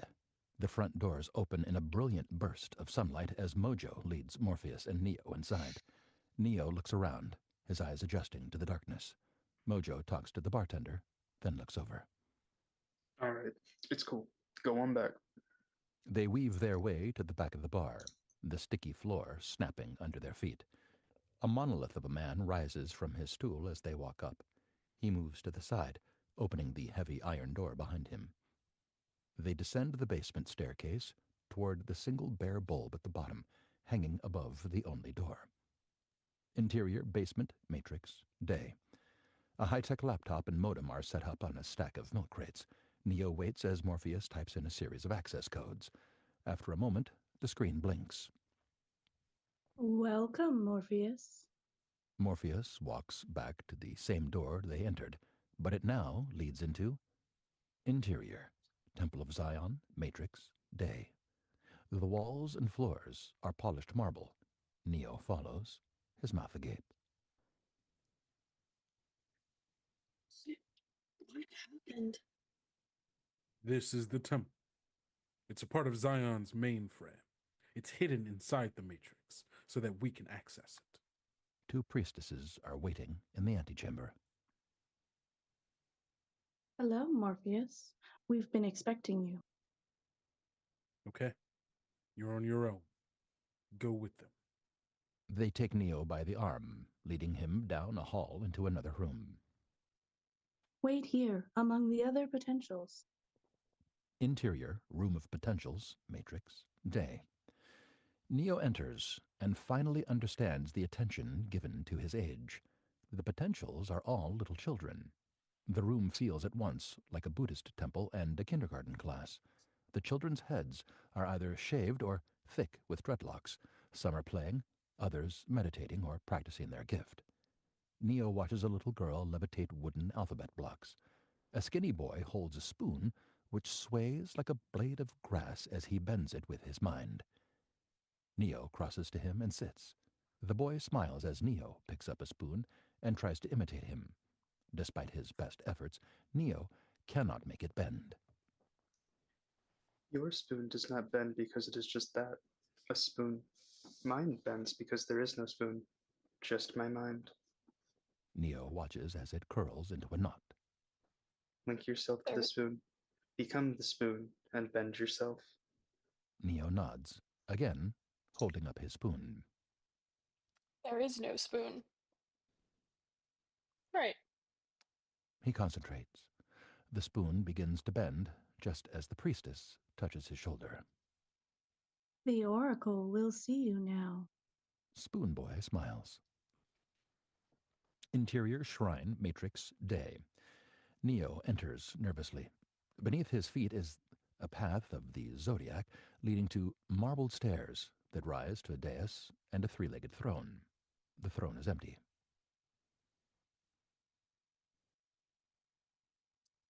Hello? A distant female voice calls to him, and he follows it up the stairs. At the top of the dais, he smells something cooking. Following the scent, he moves behind the pillars, where he finds an open door. Just come on in.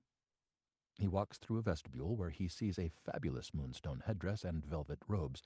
A second door leads into interior, Oracle's chambers, matrix, day. It looks like a suburban tract house. There is a lot of cozy furniture, a dining room hutch filled with china, shelves and tables crowded with doilies, knickknacks, and ceramic bric-a-brac. Neo follows the plastic carpet runner to the kitchen. A woman is huddled beside the oven, peering inside through the cracked door.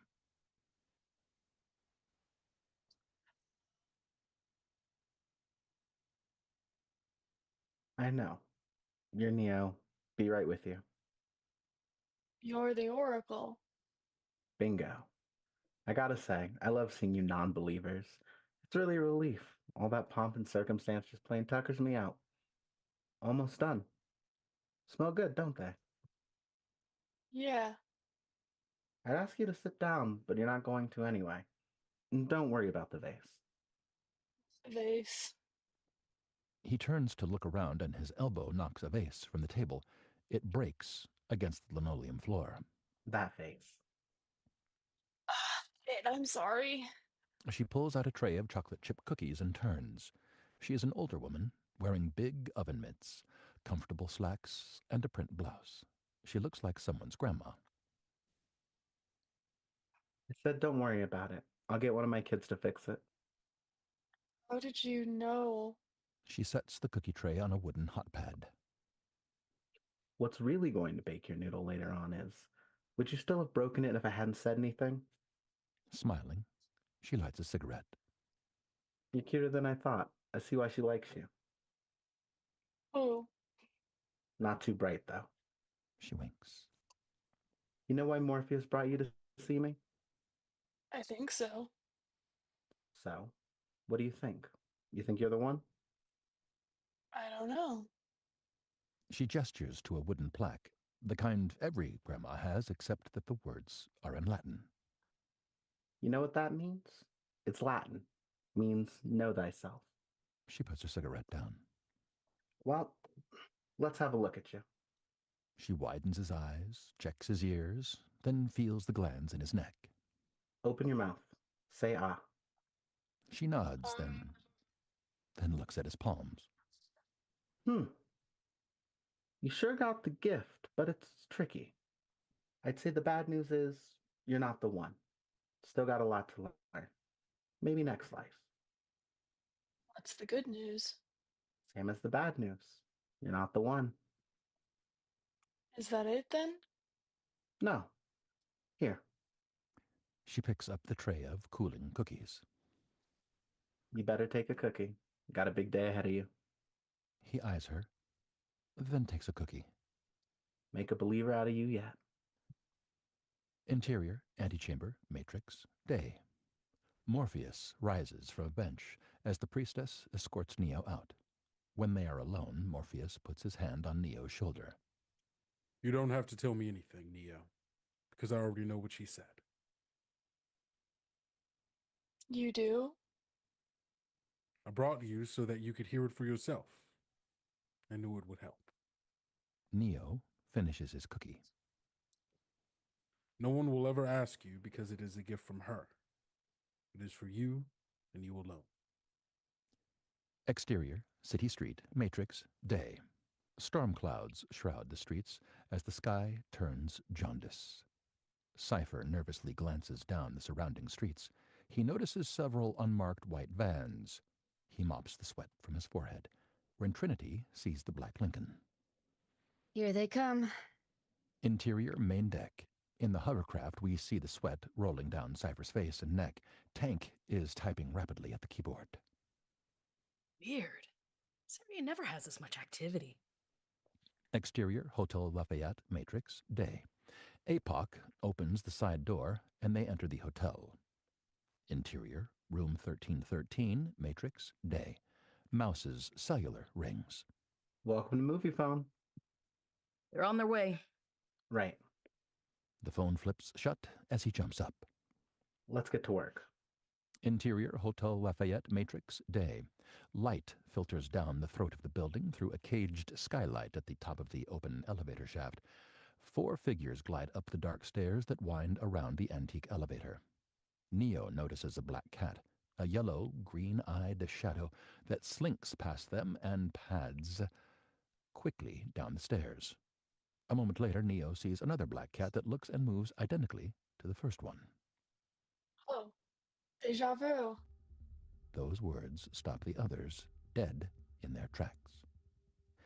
Interior, main deck. The monitors suddenly glitch as though the Matrix had an electronic seizure. Shit. Oh, shit! Interior, Hotel Lafayette, Matrix, day. Trinity turns around, her face tight. What did you just say? Nothing. Just had a little deja vu. What happened? What did you see? Black cat went past us, and then I saw another that looked just like it. How much like it? Was it the same cat? It might have been. I'm not sure. Trinity looks at Morpheus, who listens quietly to the rasping breath of the old building. What is it? A deja vu is usually a glitch in the Matrix. It happens when they change something. She also listens as the staccato beat of helicopter blades grow ominously louder. Interior, main deck. Tank sees what was changed. It's a trap! Interior, staircase, Matrix, day. Morpheus looks up the stairs as a helicopter shadow passes over the clouded glass. Come on. Interior, room 1313, Matrix, day. Cable goes to the draped windows. Did you just feel something weird? Yeah. The cellular rings. Interior, basement, Matrix, day. Heavy bolt cutters snap through the main phone cable. Interior, room 1313, Matrix, day. Mouse answers the phone. What's going on? They cut the hard line. It's a trap. Get out! Cable yanks open the curtain. Oh no. The windows are bricked up. Interior, hall, Matrix, day. The door to the roof explodes open as heavily armed men rush toward room 1313. Interior, main deck. Tank watches helplessly. No. Interior, room 1313, Matrix, day. The door slams open, and the police force pours in. Dozens of assault rifles surrounding Mouse and Cable, who are armed only with handguns. Morpheus, it's a trap! Interior, stairs, Matrix, day. Morpheus stops as the scream is drowned by the report of machine guns filling the building with a terrible fury. Oh, God. Interior, main deck. Mouse's body thrashes against its harness as interior, room 1313, Matrix, day. Bullets pound him against the blood-spattered brick window. Gun smoke thickens the room. Cable blasting and moving until the hammer clicks empty. He screams as a dozen guns open fire, ripping him apart. Interior, main deck. Blood spits from Cable's mouth, his body spasming, then lying perfectly still. The flatline alarm softly cries out from the life monitors of the 2 dead men. Exterior, Hotel Lafayette, Matrix, day. More police cars arrive as cops break open the lobby doors. Interior, stairwell, Matrix, day. Flying downstairs, Morpheus stops, hearing the police swarming below. He turns and rushes down the hall of the 8th floor. At the end of it, he finds the bricked-up windows. That's what they changed. We're trapped. There's no way out. The sound of heavy bootsteps close around them with the mechanical sureness of a vice. Give me your phone. They'll be able to track it. We have no choice. Interior main deck. Tank answers the call. Tank, find a structural drawing of this building and find it fast. His fingers pound the keyboard. Interior Lafayette Matrix Day. Flashlights probe the rotting darkness as the police search every floor. Interior main deck. The diagram windows onto the screen. Got it. I need the main wet wall. Interior hall Matrix Day.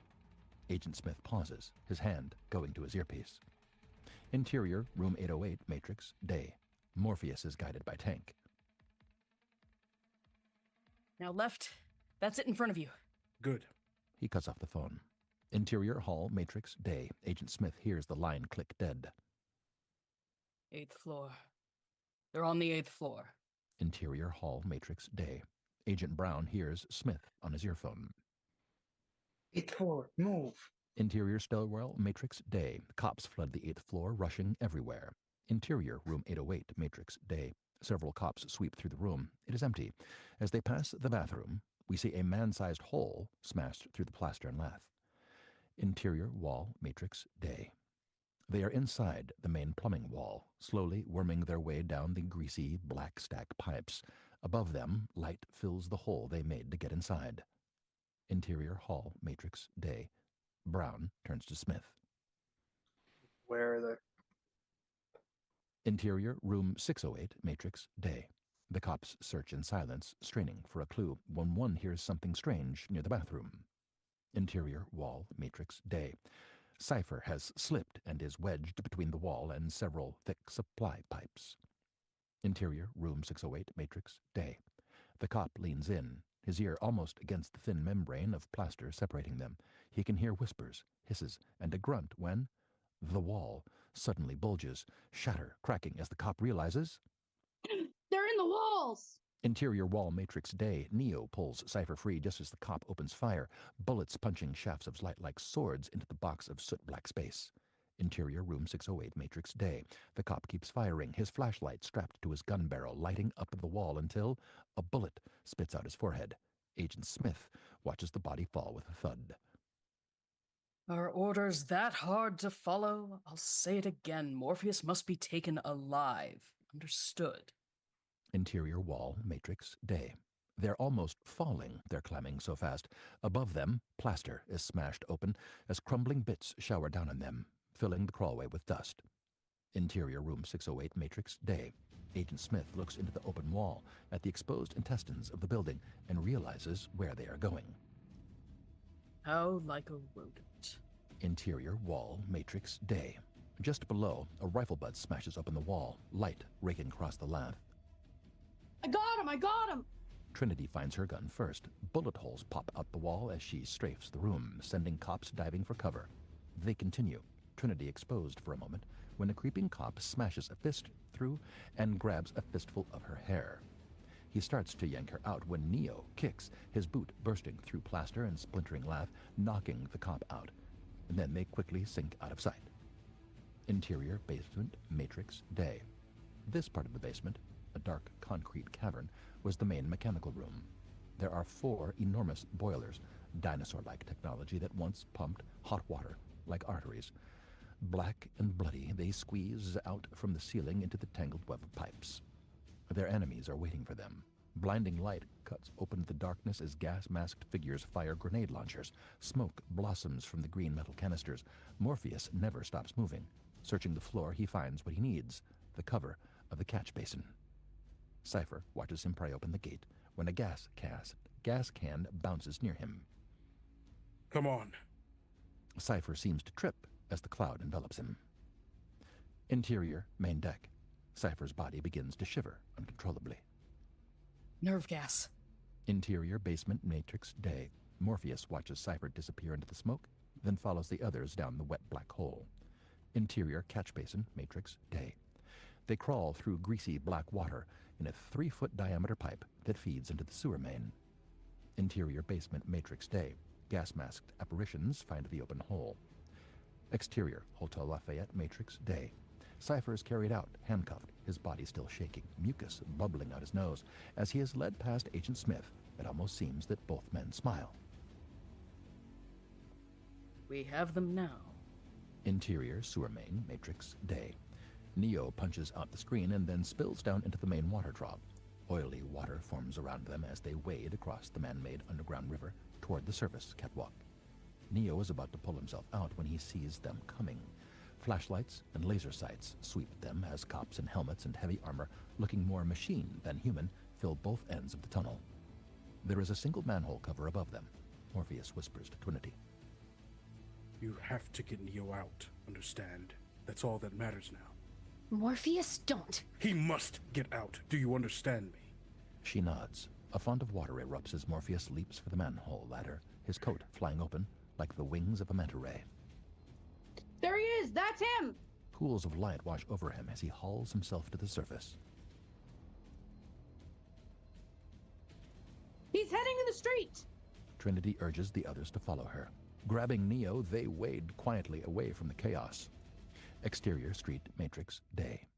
Morpheus shoots out of the sewer, but the police are waiting for him. The closest cop is armed with a tranquilized gun.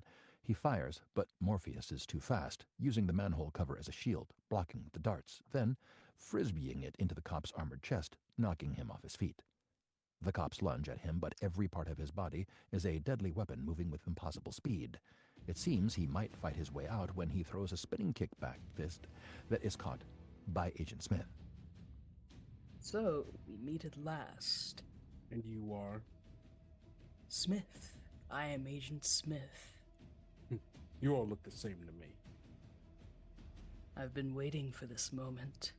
Faster than a snake spits, Morpheus cracks Smith with a jaw-breaking right. Oh, so have I. Agent Smith smiles. Interior, sewer main, Matrix, day. Trinity leads the others, fading into the darkness of the tunnel, lit only with shafts of light streaming through the street drains as we rise toward them, through a grate, into the fight. Exterior, street, Matrix, day. Smith and Morpheus exchange a furious series of blows that is witnessed but not believed by the surrounding police. Agent Smith delivers a punishing kick that staggers Morpheus. You can't win. Morpheus smiles. I already have. He stands up and drops his fists, a steely resolve in his eyes. Take him. Cops swarm over Morpheus. Interior, main deck, Tank reaches out to the screen, as if reaching for Morpheus.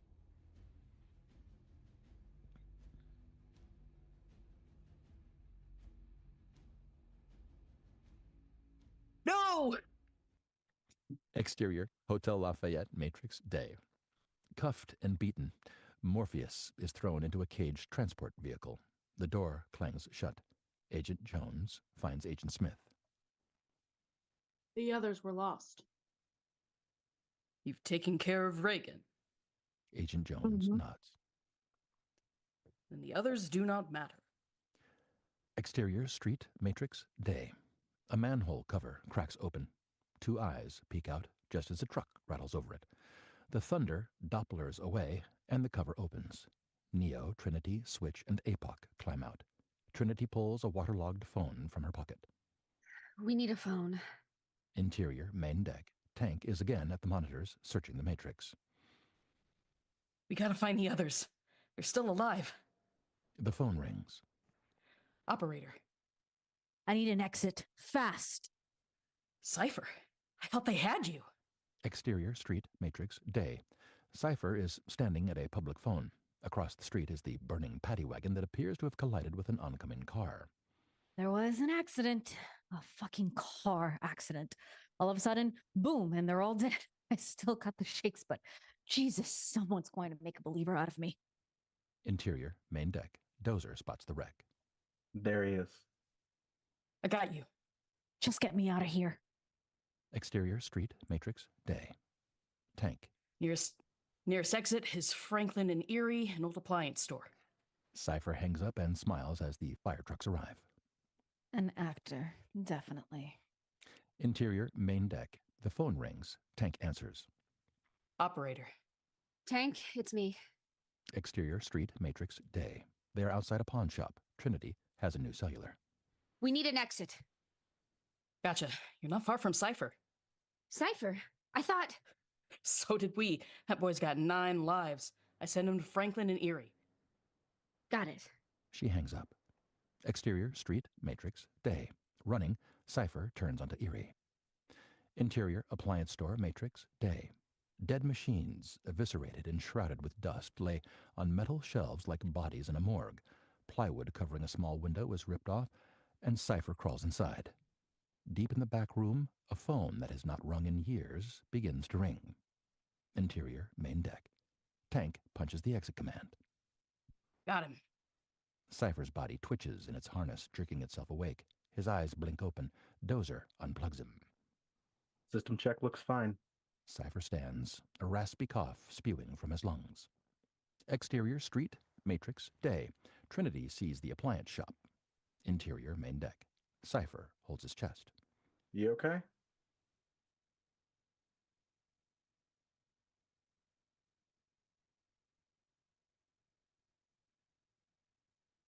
Goddamn gas. My lungs are killing me. He crosses to an overhead bin. We got any painkillers? First aid kit's over here. As Dozer stoops for a cabinet, Cypher pulls back a heavy blanket, exposing a plasma rifle. Interior, appliance store, matrix, day. Neo crawls through the window that Cypher opened. Interior, main deck. Tank finishes loading the exit programs as Cypher rises behind him, swinging the weapon at his back. He looks over as Dozer turns with the first aid kit, a look of frozen disbelief crossing his face. No! Tank spins as red-hot wads of plasma explode through his chair and into his back. Diving, a second burst tears up his side as Dozer shoots a look at the monitor where Tank was working. He stabs the enter command, activating the exit sequence, and ducks under a barrage of plasma fire. Interior, appliance store, matrix, day. The phone begins to ring as the others crawl in. Oh, God, I love that sound. Interior, main deck. Dozer rolls up, grabbing a heavy crowbar from a box of tools. Cypher circles the drive chairs as the sights of the plasma rifle find Dozer's face. Dozer charges, screaming, and the plasma rifle screams back. Interior, appliance store, matrix, day. The phone is still ringing. You first, Neo. Neo answers the phone when there is a click. There's no signal. Nothing but silence. What happened? I don't know. It just went dead. Trinity listens to the dead line and takes out the cellular. Interior, main deck. The operator phone begins to ring. Cypher steps over the body of Tank and looks at the monitor. Interior, appliance store, matrix, day. Trinity can almost feel him watching them. Every unanswered ring rings her gut a little tighter until... Hello, Trinity. Cypher? Where's Tank? He had an accident. An accident? What about Dozer? Is Dozer there? Interior, main deck. He walks over to Trinity's body, staring down at it hanging in its coma-like stillness. You know, for a long time, I thought I was in love with you, Trinity. I used to dream about you. He nuzzles his face against hers, feeling the softness of it. You are a beautiful woman. Too bad things had to work out like this. We intercut between the appliance store and the main deck. You killed them. What? Oh, God. Wearing Tank's operator headgear, Cypher moves among the silent bodies. In a way, you're very lucky. Most people never know why they die. 1 minute they're alive, the next they're dead. No warning, nothing. That's why I thought maybe I should tell you. It seemed the least I could do. He stands over the body of Morpheus as his anger boils up out of him. You see, the truth, the real truth, is that the war is over.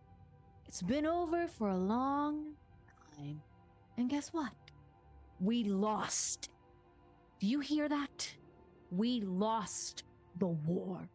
What about Zion? Zion. Zion is part of this delusion. More of this madness. That's why this has to be done. It has to end now and forever. She suddenly sees the entire dark plan. Oh my god. This is about Zion. You gave them Morpheus for the access codes to Zion? Cypher walks away from Morpheus and bends down next to Apoc's body.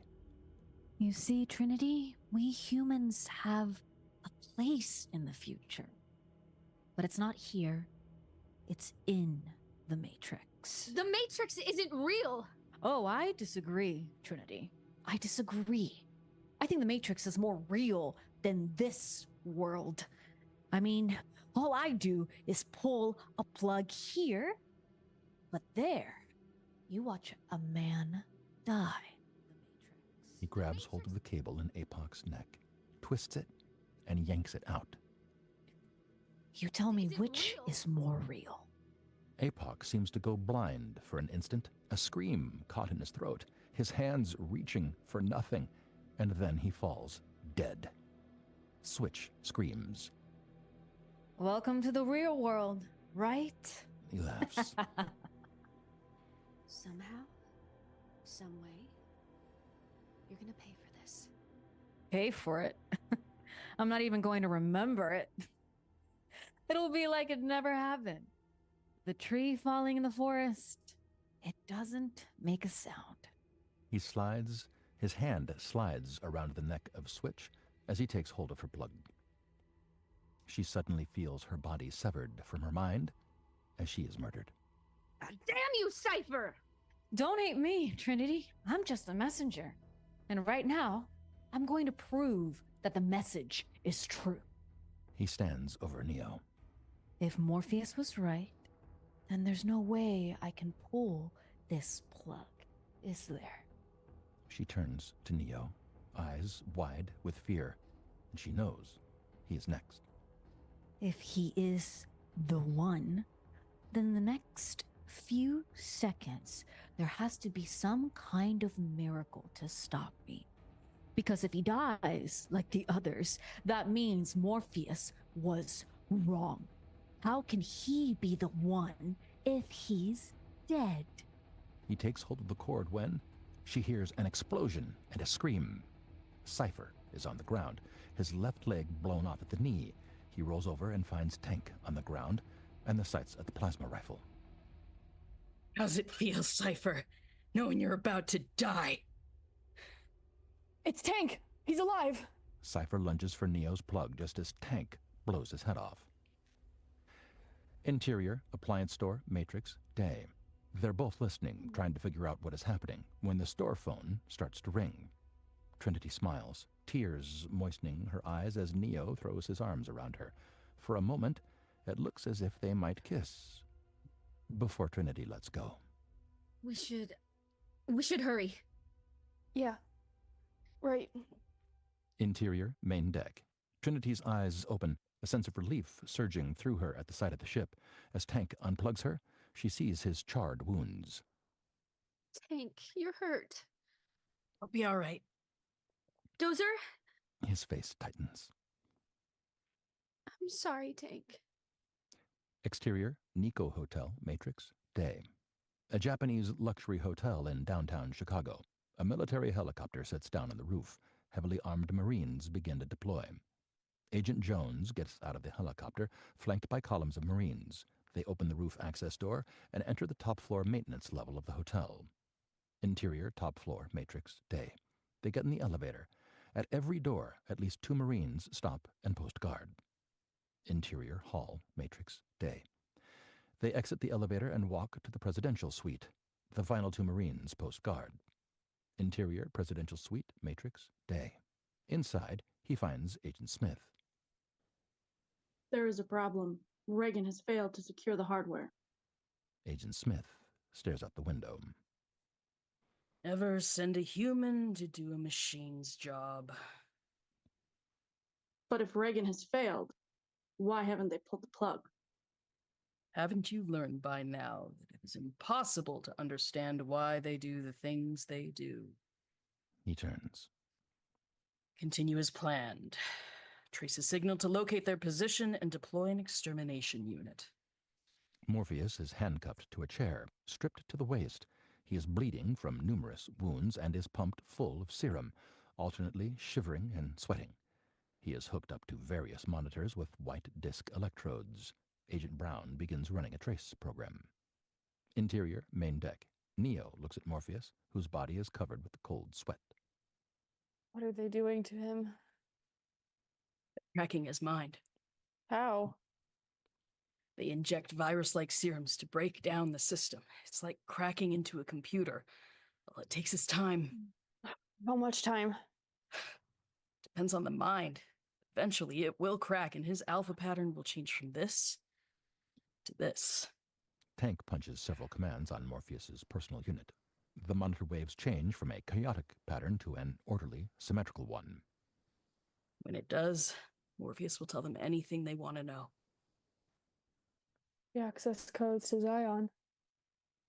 If an agent got inside Zion's mainframe, he could do anything, disable the defense system. It would be the end of us. He looks up at Trinity, who is pacing relentlessly. We can't let that happen. We have to do it, Trinity. Zion has to be protected. Trinity sees Cypher's dead body. Rage overtakes her, and she starts kicking him. God damn it! Damn it! We have to pull the plug. No! We don't have any other choice. Those words are like using gasoline to put out a fire, and we watch the pain in her eyes burn into a blaze. She walks past him and gets into her chair. Trinity, what are you doing? Where are you going? I'm going in after him. Morpheus could conform at any minute. If he does, I'm sure you'll do what has to be done. You saw that place. It's suicide. She glares at him. I know what Morpheus means to you. No. No, I don't think you do. If you did, then you would know that I'm not letting him go. Not without a fight, Tank. She yanks her harness tight. Not without a fight. Interior, presidential suite, matrix, day. Agent Smith stands in the bedroom of the enormous suite, staring out the windows at the city. Below, shimmering with brilliant sunlight. Have you ever stood and stared at it, Morpheus? Marveled at its beauty, its genius. Billions of people just living out their lives, oblivious. Agent Brown sucks a serum from a glass vial, filling a hypodermic needle. Did you know that the first Matrix was designed to be a perfect human world? Where none suffered, where everyone would be happy. It was a disaster. No one would accept the program. Entire crops were lost. Agent Brown jams the needle into Morpheus's shoulder and plunges down. Some believed we lacked the programming language to describe your perfect world. I believe that, as a species, human beings define their reality through suffering and misery. Agent Brown studies the screens as the life signs react violently to the injection. The perfect world was a dream that your primitive cerebrum kept trying to wake from. Which is why the Matrix was redesigned to this, the peak of your civilization. He turns from the window. I say your civilization because as soon as we started thinking for you, it really becomes our civilization, which is, of course, what this is all about. He sits down directly in front of Morpheus. Evolution, Morpheus. Evolution. He lifts Morpheus's head. Like the dinosaur. Look out that window. You had your time. Morpheus stares hard at him, trying hard not to show the pain racking his mind. The future is our world, Morpheus. Future is our time. Interior, main deck. Neo goes to his chair and begins strapping in. What do you think you're doing? You need help. I'm coming with you. No, no way. Morpheus sacrificed himself so you could escape. There's no way you're going back in. Morpheus did what he did because he believed that I'm something I'm not. What? I'm not the one, Trinity. The Oracle told me. Trinity is stunned. She said I had a gift, but I still had a lot to learn. She told me maybe next life. Did you tell Morpheus? Why? It wouldn't mean anything. He'd still believe what he wanted to believe. But Morpheus is the one that matters. He's more important than me, and we both know it. He straps in. I may not be what Morpheus thinks I am, but if I don't try to help him, then I'm not even what I think I am. What are you? His friend. Interior, Presidential Suite, Matrix, day. Agent Smith sits casually across from Morpheus, who is hunched over, his body leaking and twitching. I'd like to share a revelation that I've had during my time here. It came to me when I tried to classify your species. I've realized that you are not actually mammals. The life signs continue their chaotic patterns. Every mammal on this planet instinctively develops a natural equilibrium with the surrounding environment, but you humans do not. You move to an area and then you multiply and multiply till every natural resource is consumed, and the only way you can survive is to spread to another area. He leans forward. There is another organism on this planet that follows the same pattern. Do you know what it is? A virus. He smiles. Human beings are a disease, a cancer of this planet. You are a plague, and we are the cure. Interior, main deck. Trinity and Neo hang motionless in the suspension unit. Tank is at the operations station. Okay, store's open. What do you need? Guns, lots of guns. Coming right up. He loads the weapons disc. Interior, construct. Racks of weapons appear, and Neo and Trinity arm themselves. No one has ever done anything like this. Yeah? He snap-cocks an Uzi. That's why it's gonna work. Interior, Presidential Suite, Matrix, day. Agent Smith is again at the window. Why isn't the serum working? Perhaps we are asking the wrong questions. Or he doesn't know. Of course he knows. He's resisting. Oh. I don't know. If I knew...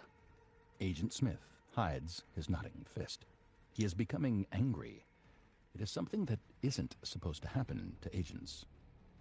Leave me with him. Agent Brown and Jones look at each other. Now!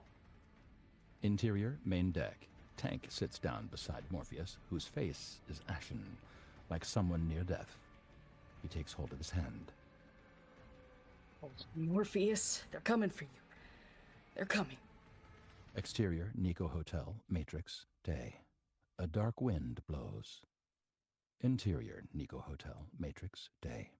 In long, black coats, Trinity and Neo push through the revolving doors. Neo is carrying a duffel bag. Trinity has a large metal suitcase. They cut across the lobby, drawing nervous glances. Dark glasses, game faces. Several plainclothes cops try to stop them. They are met by the muted spit of a silenced gun and the razored whistle of throwing stars. The cops slump down to the marbled floor while Neo and Trinity do not even break stride. Interior, Presidential Suite, Matrix, day. Agent Smith leans close to Morpheus, whispering to him. You hear me, Morpheus? I'm going to be honest with you. He removes his earphone, letting it dangle over his shoulder. I hate this place. This zoo. This prison. This reality. Whatever you want to call it. I can't stand it any longer. It's the smell. If there is such a thing. I feel saturated by it. I can taste your stink. stink, and every time I do, I fear that I've somehow been infected by it.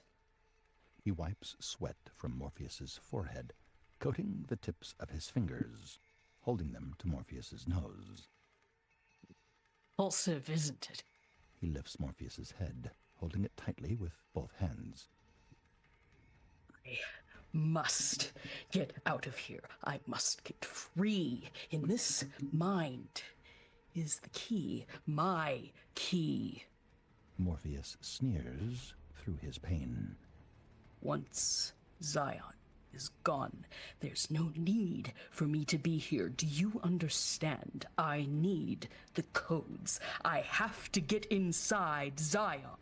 You have to tell me how. He begins squeezing, his fingers gouging into his flesh. Tell me. Tell me! The skull is about to shatter when Agents Jones and Brown burst into the room. Agent Smith releases Morpheus. What were you doing? Agent Smith recovers, replacing his earpiece. You don't know. Know what?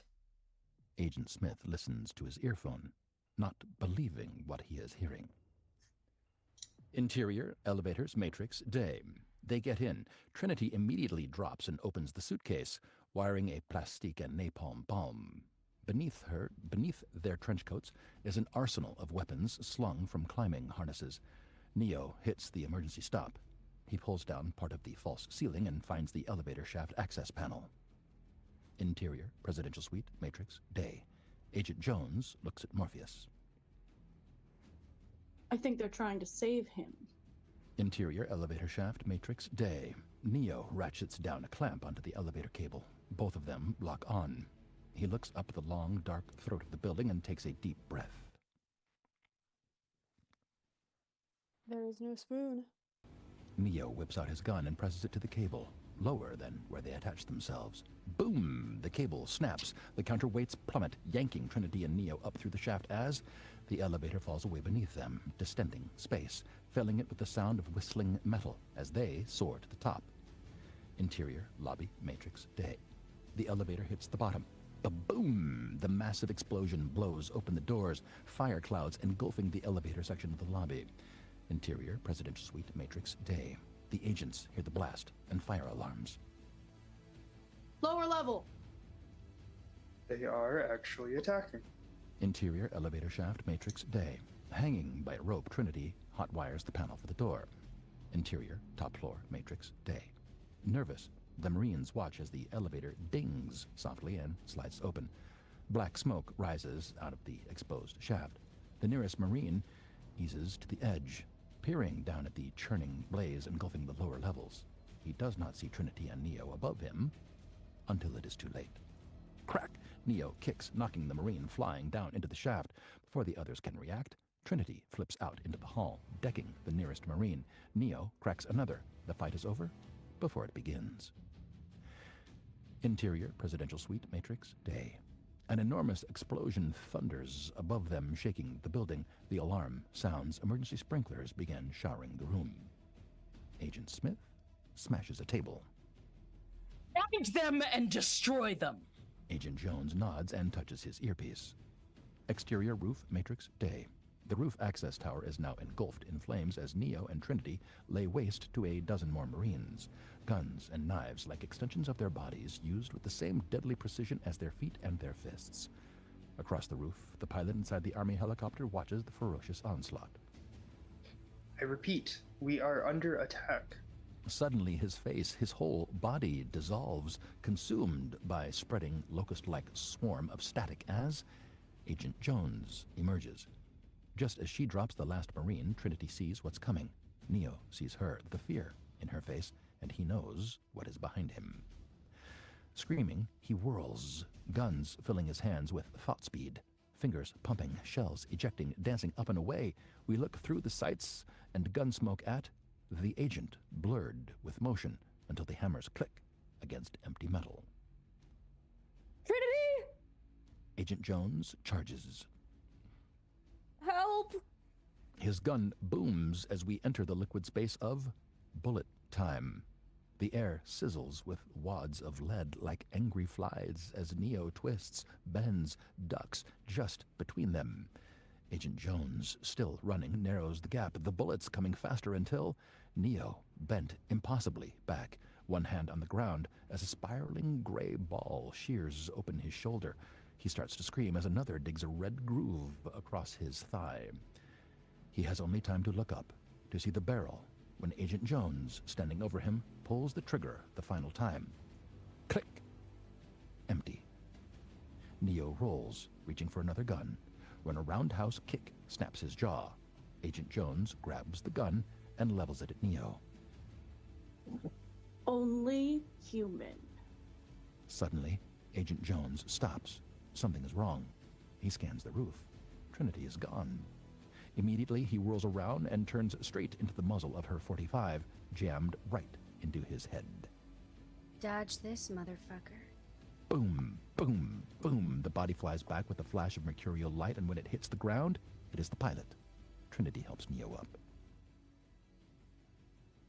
Thanks. You're hit. I'm fine. Neo is already looking at the helicopter. Can you fly that thing? Not yet. She pulls out a cellular phone. Interior, hovercraft. Tank is back at the controls. Operator. Tank, I need a pilot program for a military M109 helicopter. Tank is immediately searching the disk drawers. Hurry! His fingers flash over the gleaming laser discs, finding one that he feeds into Trinity's supplement drive, punching the load commands on her keyboard. Exterior, roof, matrix, day. Trinity's eyes flutter as information surges into her brain. All the essentials of flying a helicopter absorbed at light speed. Let's go. Interior, hall, matrix, day. Marines trying to communicate with the men on the roof are beginning to panic when Agent Jones comes around the corner.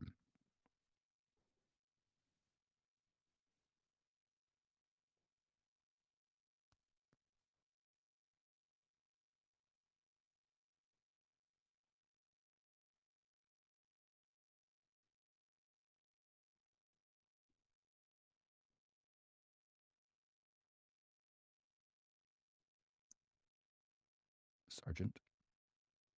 Okay. Interior, hall, matrix, day. Marines, trying to communicate with the men on the roof, are beginning to panic when Agent Jones comes around the corner. Sir, there was gunfire. We've lost communication with the roof. Remain at your posts.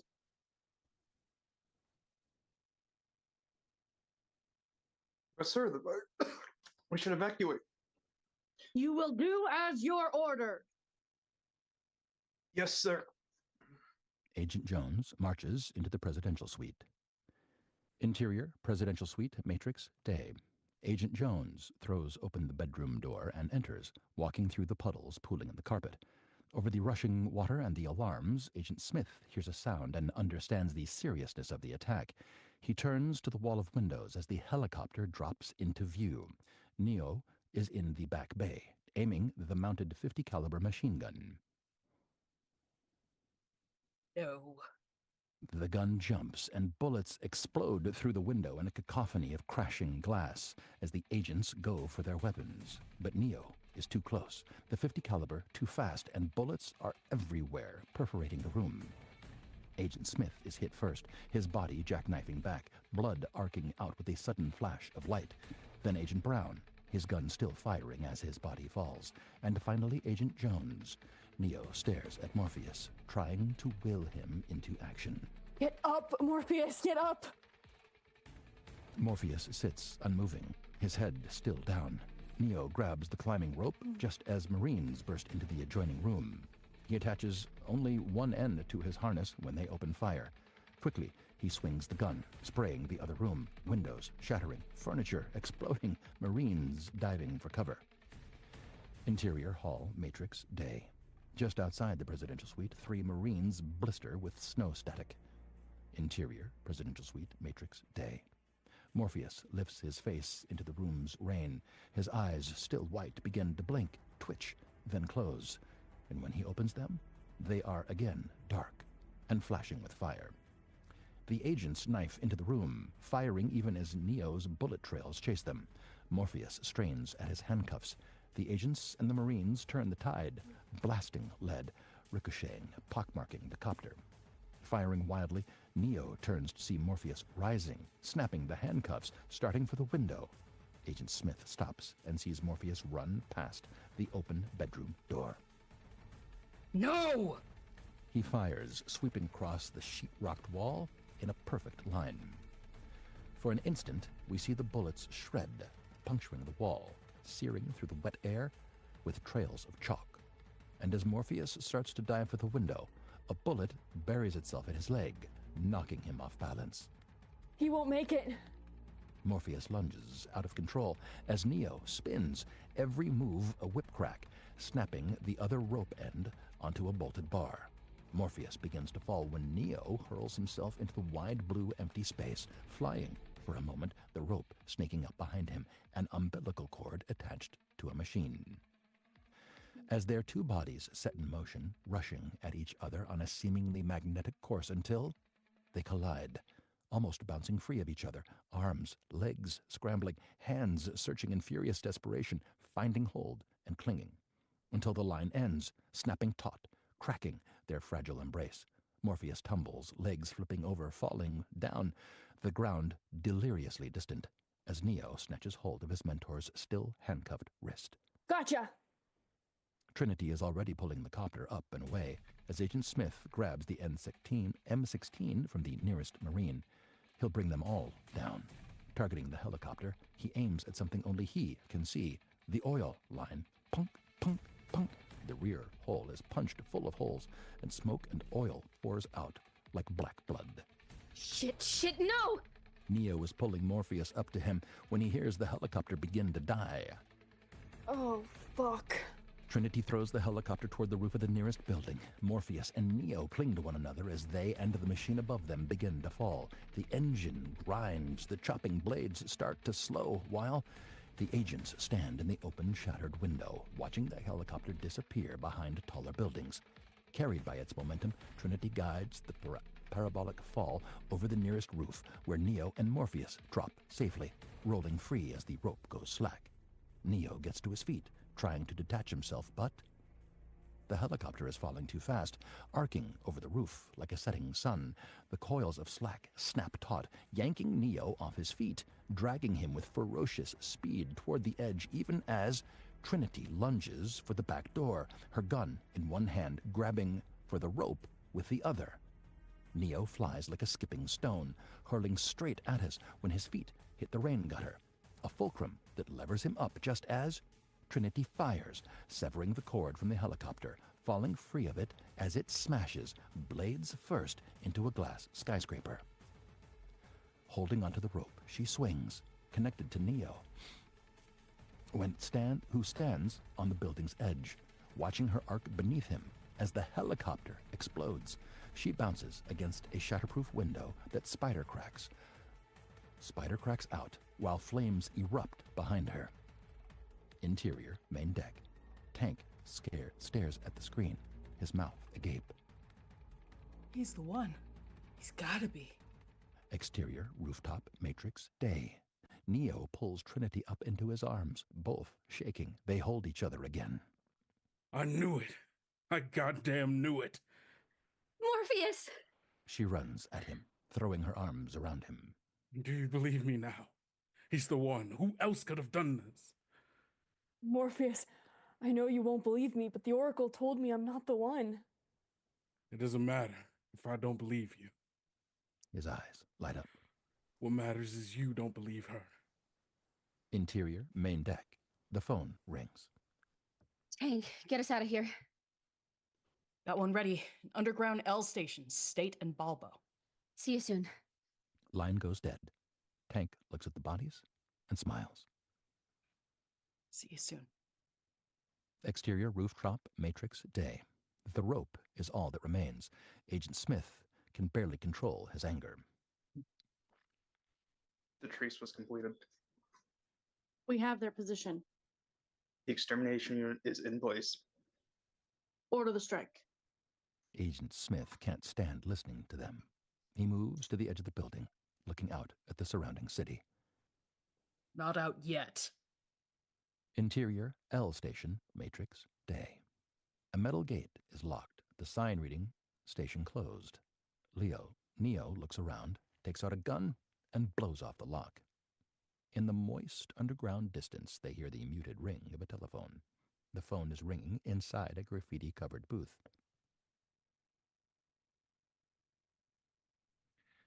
Across from it, sitting hunched against the red concrete wall, is an old man. He stares at the ringing phone, taking a final pull off his T-bird. No one is around. It continues to ring. Determined, he stands and walks to the booth. He is about to answer the phone when Neo sees him. Don't! The old man stops. Neo rushes at him, gliding smoothly over the turnstiles.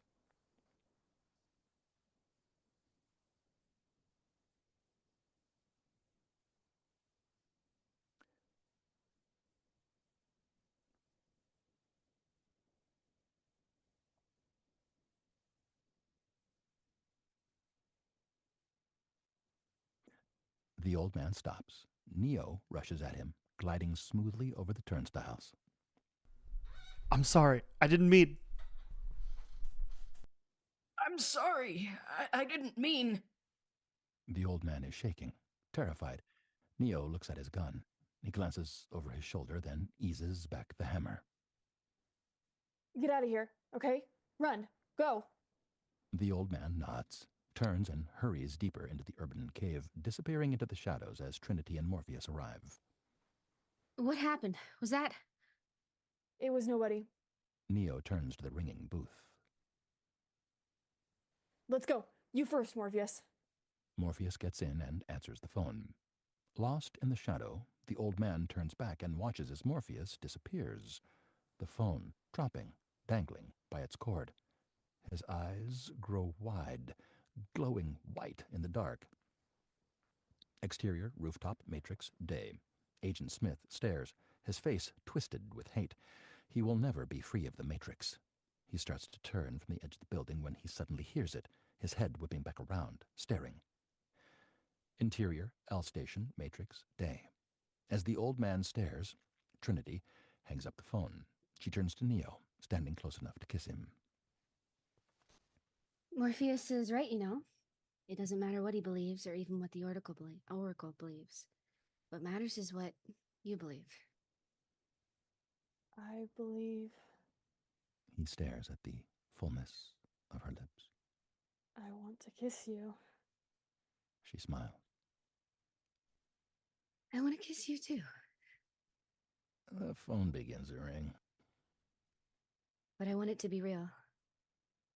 She pulls herself away and gets into the booth when something catches Neo's eye and he looks to where the old man had been. She hears him scream and sees Agent Smith emerge as if formed by congealing darkness, charging with a fistful of metal. The gun fires, the bullet flying at her, bursting through the plastic window just as Trinity disappears, the handset hanging in the air as the bullet hits, shattering the earpiece. Interior, hovercraft. Trinity blinks, shivering as her consciousness exits the construct. Neo! What the hell just happened? An agent! You have to send me back! I can't! Interior, L Station, Matrix, day. Gun report thunders through the underground, both men blasting, moving at impossible speed. For a blinking moment, we enter bullet time. Gun flash tongues curl from Neo's gun. Bullets float forward like a plane moving across the sky, cartridges cartwheeling into space. An instant later, they are nearly on top of each other, rolling up out of a move that is almost a mirrored reflection of the other, each jamming their gun tight to the other's head. They freeze in a kind of embrace. Neo, sweating, panting. Agent Smith, machine calm. Agent Smith smiles. You're empty. Neo pulls the trigger. So are you. The smile falls. Agent Smith yanks his trigger. Click. Agent Smith's face warps with rage, and he attacks, fists flying at furious speed, blows and counters, Neo retreating as a knife hand opens his forearm, and a kick sends him slamming back against a steel column. Stunned, he ducks just under a punch that crunches into the beam, steel chunks exploding like shrapnel. Behind him, Neo leaps into the air, delivering a neck-snapping reverse roundhouse. Agent Smith's glasses fly off, and he glares at Neo, his eyes ice blue. You can't win. I already have. He attacks with a vicious series of blows, but the agent seems to absorb them, waiting for his opening. And this time, Agent Smith's attack is too much, an unrelenting fury, fists pounding like jackhammers. Interior, hovercraft. Trinity watches Neo as his body jerks, mouth coughing blood, his life signs going wild. Jesus, he's killing him! Interior, L Station, Matrix, day. Agent Smith grabs hold of him, lifting him into the air, hurling him against the curved wall of the train tunnel, where he falls, inches from the electrified third rail. The agent is about to jump down and press his attack when he hears something. From deep in the tunnel, like an animal cry, a burst of high-speed metal grinding against metal. The sound of an oncoming train. Interior, hovercraft. Tank is trying to find another entrance. Send me back, Tank, anywhere! I'm looking, Trinity, I'm looking! From the cockpit, an alarm sounds. Morpheus hurries to the front console, typing, bringing up the radar. Trinity follows him. What is it? Oh no. In every pipe surrounding them, they see the extermination unit. Sentinels. Interior, sewer main. The killing machine we saw in the history program blister by us like tracer bullets shot down the throat of the abyss. Interior, L Station, Matrix, day. Neo tries to get up. Agent Smith jumps down into the tracks and drop kicks him in the face. The world begins to shake, rumbling as the train nears. Do you hear that, Mr. Anderson? Agent Smith grabs Neo in a chokehold, forcing him to look down the tracks, the train's headlight burning a hole in the darkness. That is the sound of inevitability. Neo sees it coming and he starts to fight. It is the sound of your death. There is another metal screech, much louder, closer. As Agent Smith tightens his hold, Neo is unable to breathe. Goodbye, Mr. Anderson. The train roars at them, swallowing Agent Smith's words. The veins bulge in Neo's head as he grits through the pain. He is not ready to die. My name is Neo! Impossibly, he hurls himself straight up, smashing Smith against the concrete ceiling of the tunnel. They fall as the sound and fury of the train explodes into the station. Neo backflips up off the tracks just as the train barrels over Agent Smith. Neo stands, knees shaking, when the train slams on its emergency brake. With an ear-splitting shriek of tortured rails, the train slows, part of it still in the station. Neo turns, limping, starting to run, racing the escalator. As the train comes to a stop and the doors of the last car open, Agent Smith bursts out in furious pursuit, his glasses again intact. Interior, hovercraft. Morpheus checks the ship's self-destruct key. You can't use that until Neo is out. I know. Don't worry. We'll make it. Exterior, City Street, Matrix, day. A man sits in his Mercedes, talking on his car phone, when his door is thrown open. Neo yanks him out and jumps in. Further down the street, Agent Smith slows, calmly touching his earpiece. Neo throws the car across traffic, rocketing down a side street. Interior, car, Matrix, day. Driving like a demon with one hand, he grabs the car phone and dials long distance. Interior, hovercraft, tank answers. Operator. Mr. Wizard, get me the fuck out of here! Interior, car, Matrix, day. Looking over his shoulder, watching the mirrors, Neo drives almost unconsciously. Hurry, Tank, I got some serious pursuit! Interior, hovercraft. The keyboard clicking, tank searches for an exit. Trinity screams into the headset. Neo, you better get your ass back here! I'm trying, Trinity, I'm trying! I got one! Neo glances to his right and sees Agent Brown now driving the car beside his. Agent Brown swerves, slamming into him. Wabash and Lake, a hotel. Neo fights the steering wheel as Agent Brown pushes the car up over the median. Room 303. Neo drops the phone as his car bucks into the opposing lane, directly into the charging path of an enormous truck driven by Agent Smith. Neo dives from the Mercedes as the truck plows into it, rending metal and glass, crushing through, totaling other cars as it explodes. Neo is up and running even as orange and black clouds billow up behind him. Exterior, city street, Matrix, day. 3 figures silhouetted by the burning wreckage become the 3 agents. Further down the street, Neo hauls his broken, bleeding ass. Agents Brown and Smith slow, touching their earpieces, as Agent Jones continues chasing full bore. Neo spins around a corner, racing toward a hotel called the Heart of Chicago Hotel. Only Agent Jones is behind him now.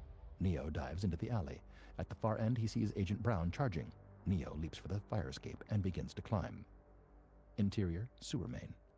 Sentinels open and shift like killer kaleidoscopes as they ready their weapons, swarming around the Nebuchadnezzar. Interior, hovercraft. The hovercraft booms as machines drop onto it. I'm going to make the call. Do it. Interior, Heart of Chicago Hotel, Matrix, day. Agent Smith is in the elevator when he hears the distant ring of a phone. Exterior, alley, Matrix, day. The agents chase him, firing, bullets sparking, ricocheting, even as Neo jumps for the 3rd floor platform. Neo kicks in the window, jumping into the hall. The doors count backwards. 310, 309. Interior, hovercraft. Morpheus grabs the biggest gun he can find. The lasers begin to slice through the hull. Where is he? Almost there. He's going to make it. Hurry, Neo. Interior, hall, Matrix, day. Neo can hear the phone ringing. 305, 304. Agent Brown reaches the broken window behind him just as Neo grabs the handle of 303, throwing open the door to find Agent Smith, waiting. 45, cocked. Neo can't move, can't think. Boom! Interior, hovercraft. Neo's body jerks, and everyone hears it as the life monitors snap, flatline. Trinity screams. Morpheus is frozen in disbelief. Interior, hall, Matrix, day. 3 holes in his chest. Neo falls to the blue shag carpeting, blood smearing down the wallpaper. Agent Smith stands over him, still aiming, taking no chances. Check him. Interior, hovercraft. Through the lasered opening, Morpheus screams, blasting away at the machines, comet wads of plasma burning holes in their armored housings. Trinity collapses into Neo's body. No, Neo, you're not dead. You can't be dead. Interior, hall, Matrix, day. Kneeling beside him, Agent Brown checks his vital signs. He's gone. Agent Smith smiles, standing over him. I told you you couldn't win. Interior, hovercraft. Tank is hit, a laser bolt knocking him to the ground. They can't hold them off any longer. Morpheus lunges for the self-destruct as Trinity whispers in Neo's ear. You're right here. I'm holding you, Neo. I'm not letting you go. Do you hear me? I won't let you go. Interior, hall, Matrix, day. The agents walk to the elevator, leaving Neo's body behind. Interior, hovercraft. Morpheus flicks the plexiglass shield off the self-destruct. God damn it, Neo! Don't give it up! Not now! She pounds on his chest. Not now! Interior, hotel, hall, Matrix, day. The blow echoes deep in his mind. His eyes snap open. Interior, hovercraft. Trinity screams as the monitors jump back to life. Tank and Morpheus stare, unbelieving. It is a miracle. Now get up! Interior, hall, Matrix, day. Neo struggles, holding his chest, sitting up. Down the hall, he sees the elevator closing and Agent Smith staring at him as if he were looking at a Cypher. Neo gives him the finger. No! Agent Smith pounds on the elevator door. Interior, hovercraft. A sentinel blows a hole in Morpheus's right arm and he screams, refusing to let go of the detonator. Interior, room 303, Matrix, day. Neo dives for the ringing phone. Interior, hovercraft. Machines split open the craft, pouring in, lasers targeting everywhere. A beat finds the center of Morpheus's forehead and he screams, ready to die. Now! He turns the key. Interior, overflow pit. A blinding shock of white lights flood the chambers. Sentinels blink and fall, instantly dead, filling the pit with their cold metal carcasses. Interior, hovercraft. In the still darkness, only the humans are alive. Neo? His eyes open. Tears pour from her smiling eyes as he reaches up to touch her. and she kisses him. It seems like it might last forever. Fade to black. Fade in on computer screen, as in the opening, the cursor beating steadily, waiting. A phone begins to ring. It is answered, and the screen fills instantly with the trace program. After a long beat, we recognize Neo's voice. Hi, it's me. I know you're out there. I know you're working as fast as you can to catch me. We close in on the racing columns of numbers shimmering across the screen. I thought I should call and let you know how things stand. We dive through the numbers, surging up through the darkness, sucked towards a tight constellation of stars. I know you're real proud of this world you've built, the way it works, all the nice little rules and such, but I've got some bad news. We realize that the constellation is actually the holes in the mouthpiece of a phone, seen from inside. I've decided to make a few changes. We shoot through the holes as Neo hangs up the phone. He steps out of the phone booth and starts walking, wearing a long black coat and dark glasses. He passes a mother dragging her little boy, who cranes his neck as Neo takes off, flying up into the air. Mommy, Mommy! What? That man flies. Don't be silly, honey. Men don't fly. There's a rush of air as the boy stares up as Neo shoots overhead, his coat billowing like a black leather cape as he soars up, up, and away. Fade out. The end. Oh my gosh, thank you so much, everybody. Thank you so much for those of you who stuck around to this stream. That is The Matrix. I am happy to report that we met our fundraising goal for the Trevor Project. Of course, you can still donate at any time using that link in our description. But for now, I would like to take a moment to introduce our incredible cast and crew, starting with our narrator, Frank. Hey, hello, I'm Frank. I'm your humble narrator, and I'm always happy to be here and joining y'all. And heck yeah, meeting our fundraising goal. We're always happy to have you. Hey, thank you. I'm supposed to say where you can find me. I am a frequent doom scroller and infrequent poster on the Tickety Talkities for maybe the next 5 days that we have access to it at Frank Romeo _VO. Woo! Thank you so much, Frank.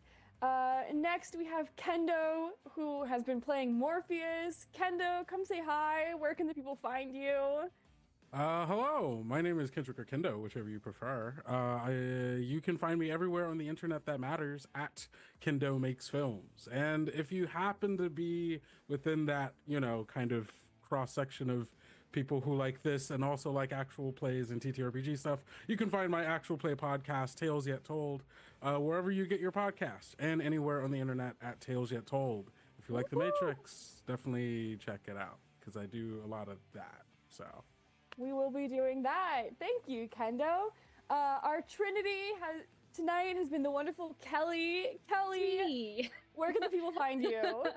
Hi, I'm Kelly. I go by the Kellhop across the internet. I'm just so happy to be here and so happy to be a part of this, so thank you all for having me. And you can find me in the audio drama, Error 313, and you can also find me often performing in actual plays and audio dramas over on The Heart is a Dungeon. Thank you so much for watching. Amazing. Then playing Reinhardt, Cypher, and Gizmo, our very last minute pinch hitter, Angie. Angie, where can the people find you? Hi, everybody. My name is Angie, they, them pronouns. You can find me at Agonthetic on the internet, anywhere that matters.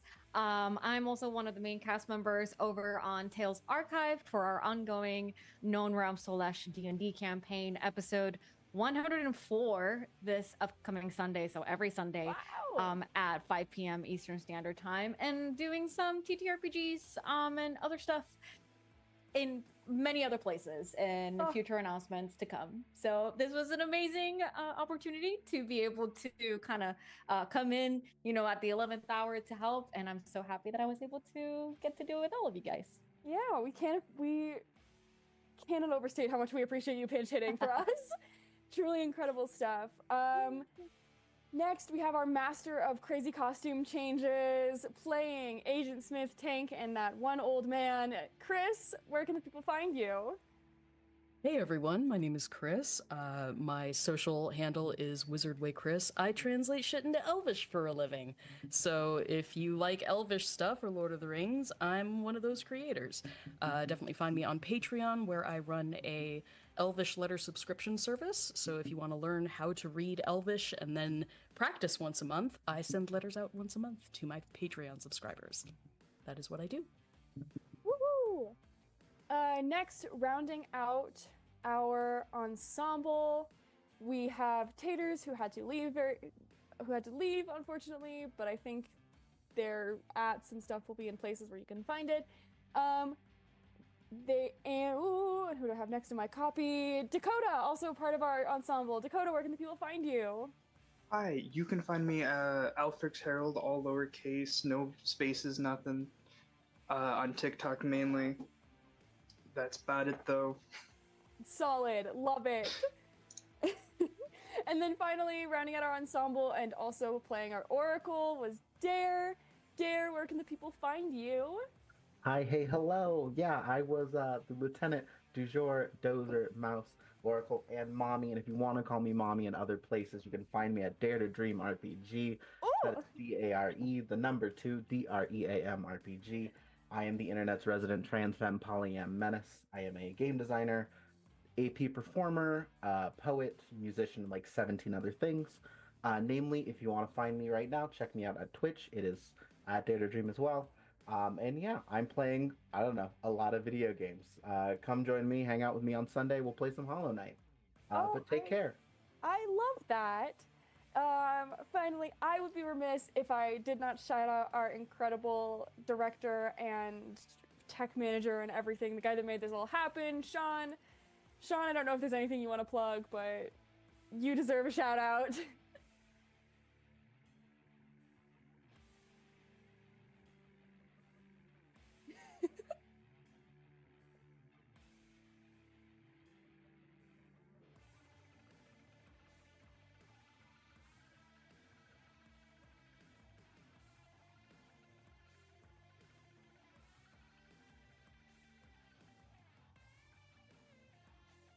Oh.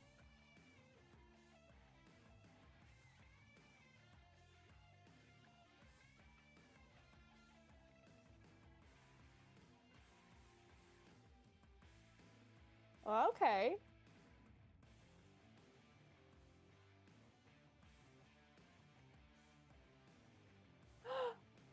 Oh no!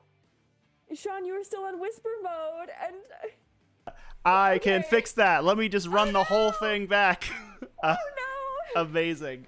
Yeah. So, I'm Sean. I am the resident he, him, cis man among all of these amazing trans performers, and I'm so glad that they were all able to contribute to this amazing cause. You can find me on all socials at HighGainSaid, mostly on Blue Sky, occasionally on TikTok. The thing that I'm doing right now is on Wednesday nights at twitch.tv/BadhouseRPG.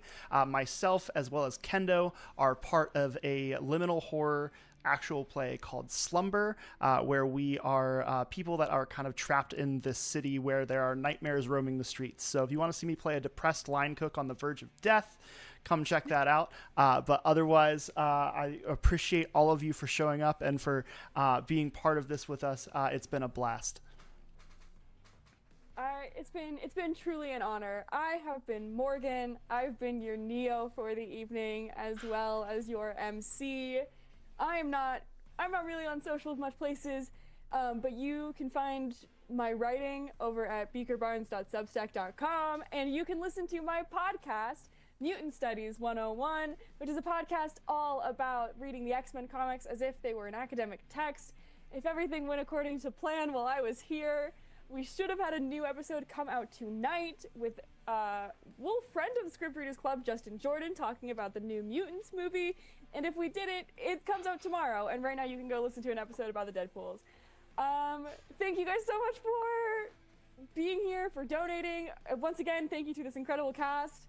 Sean, take us out.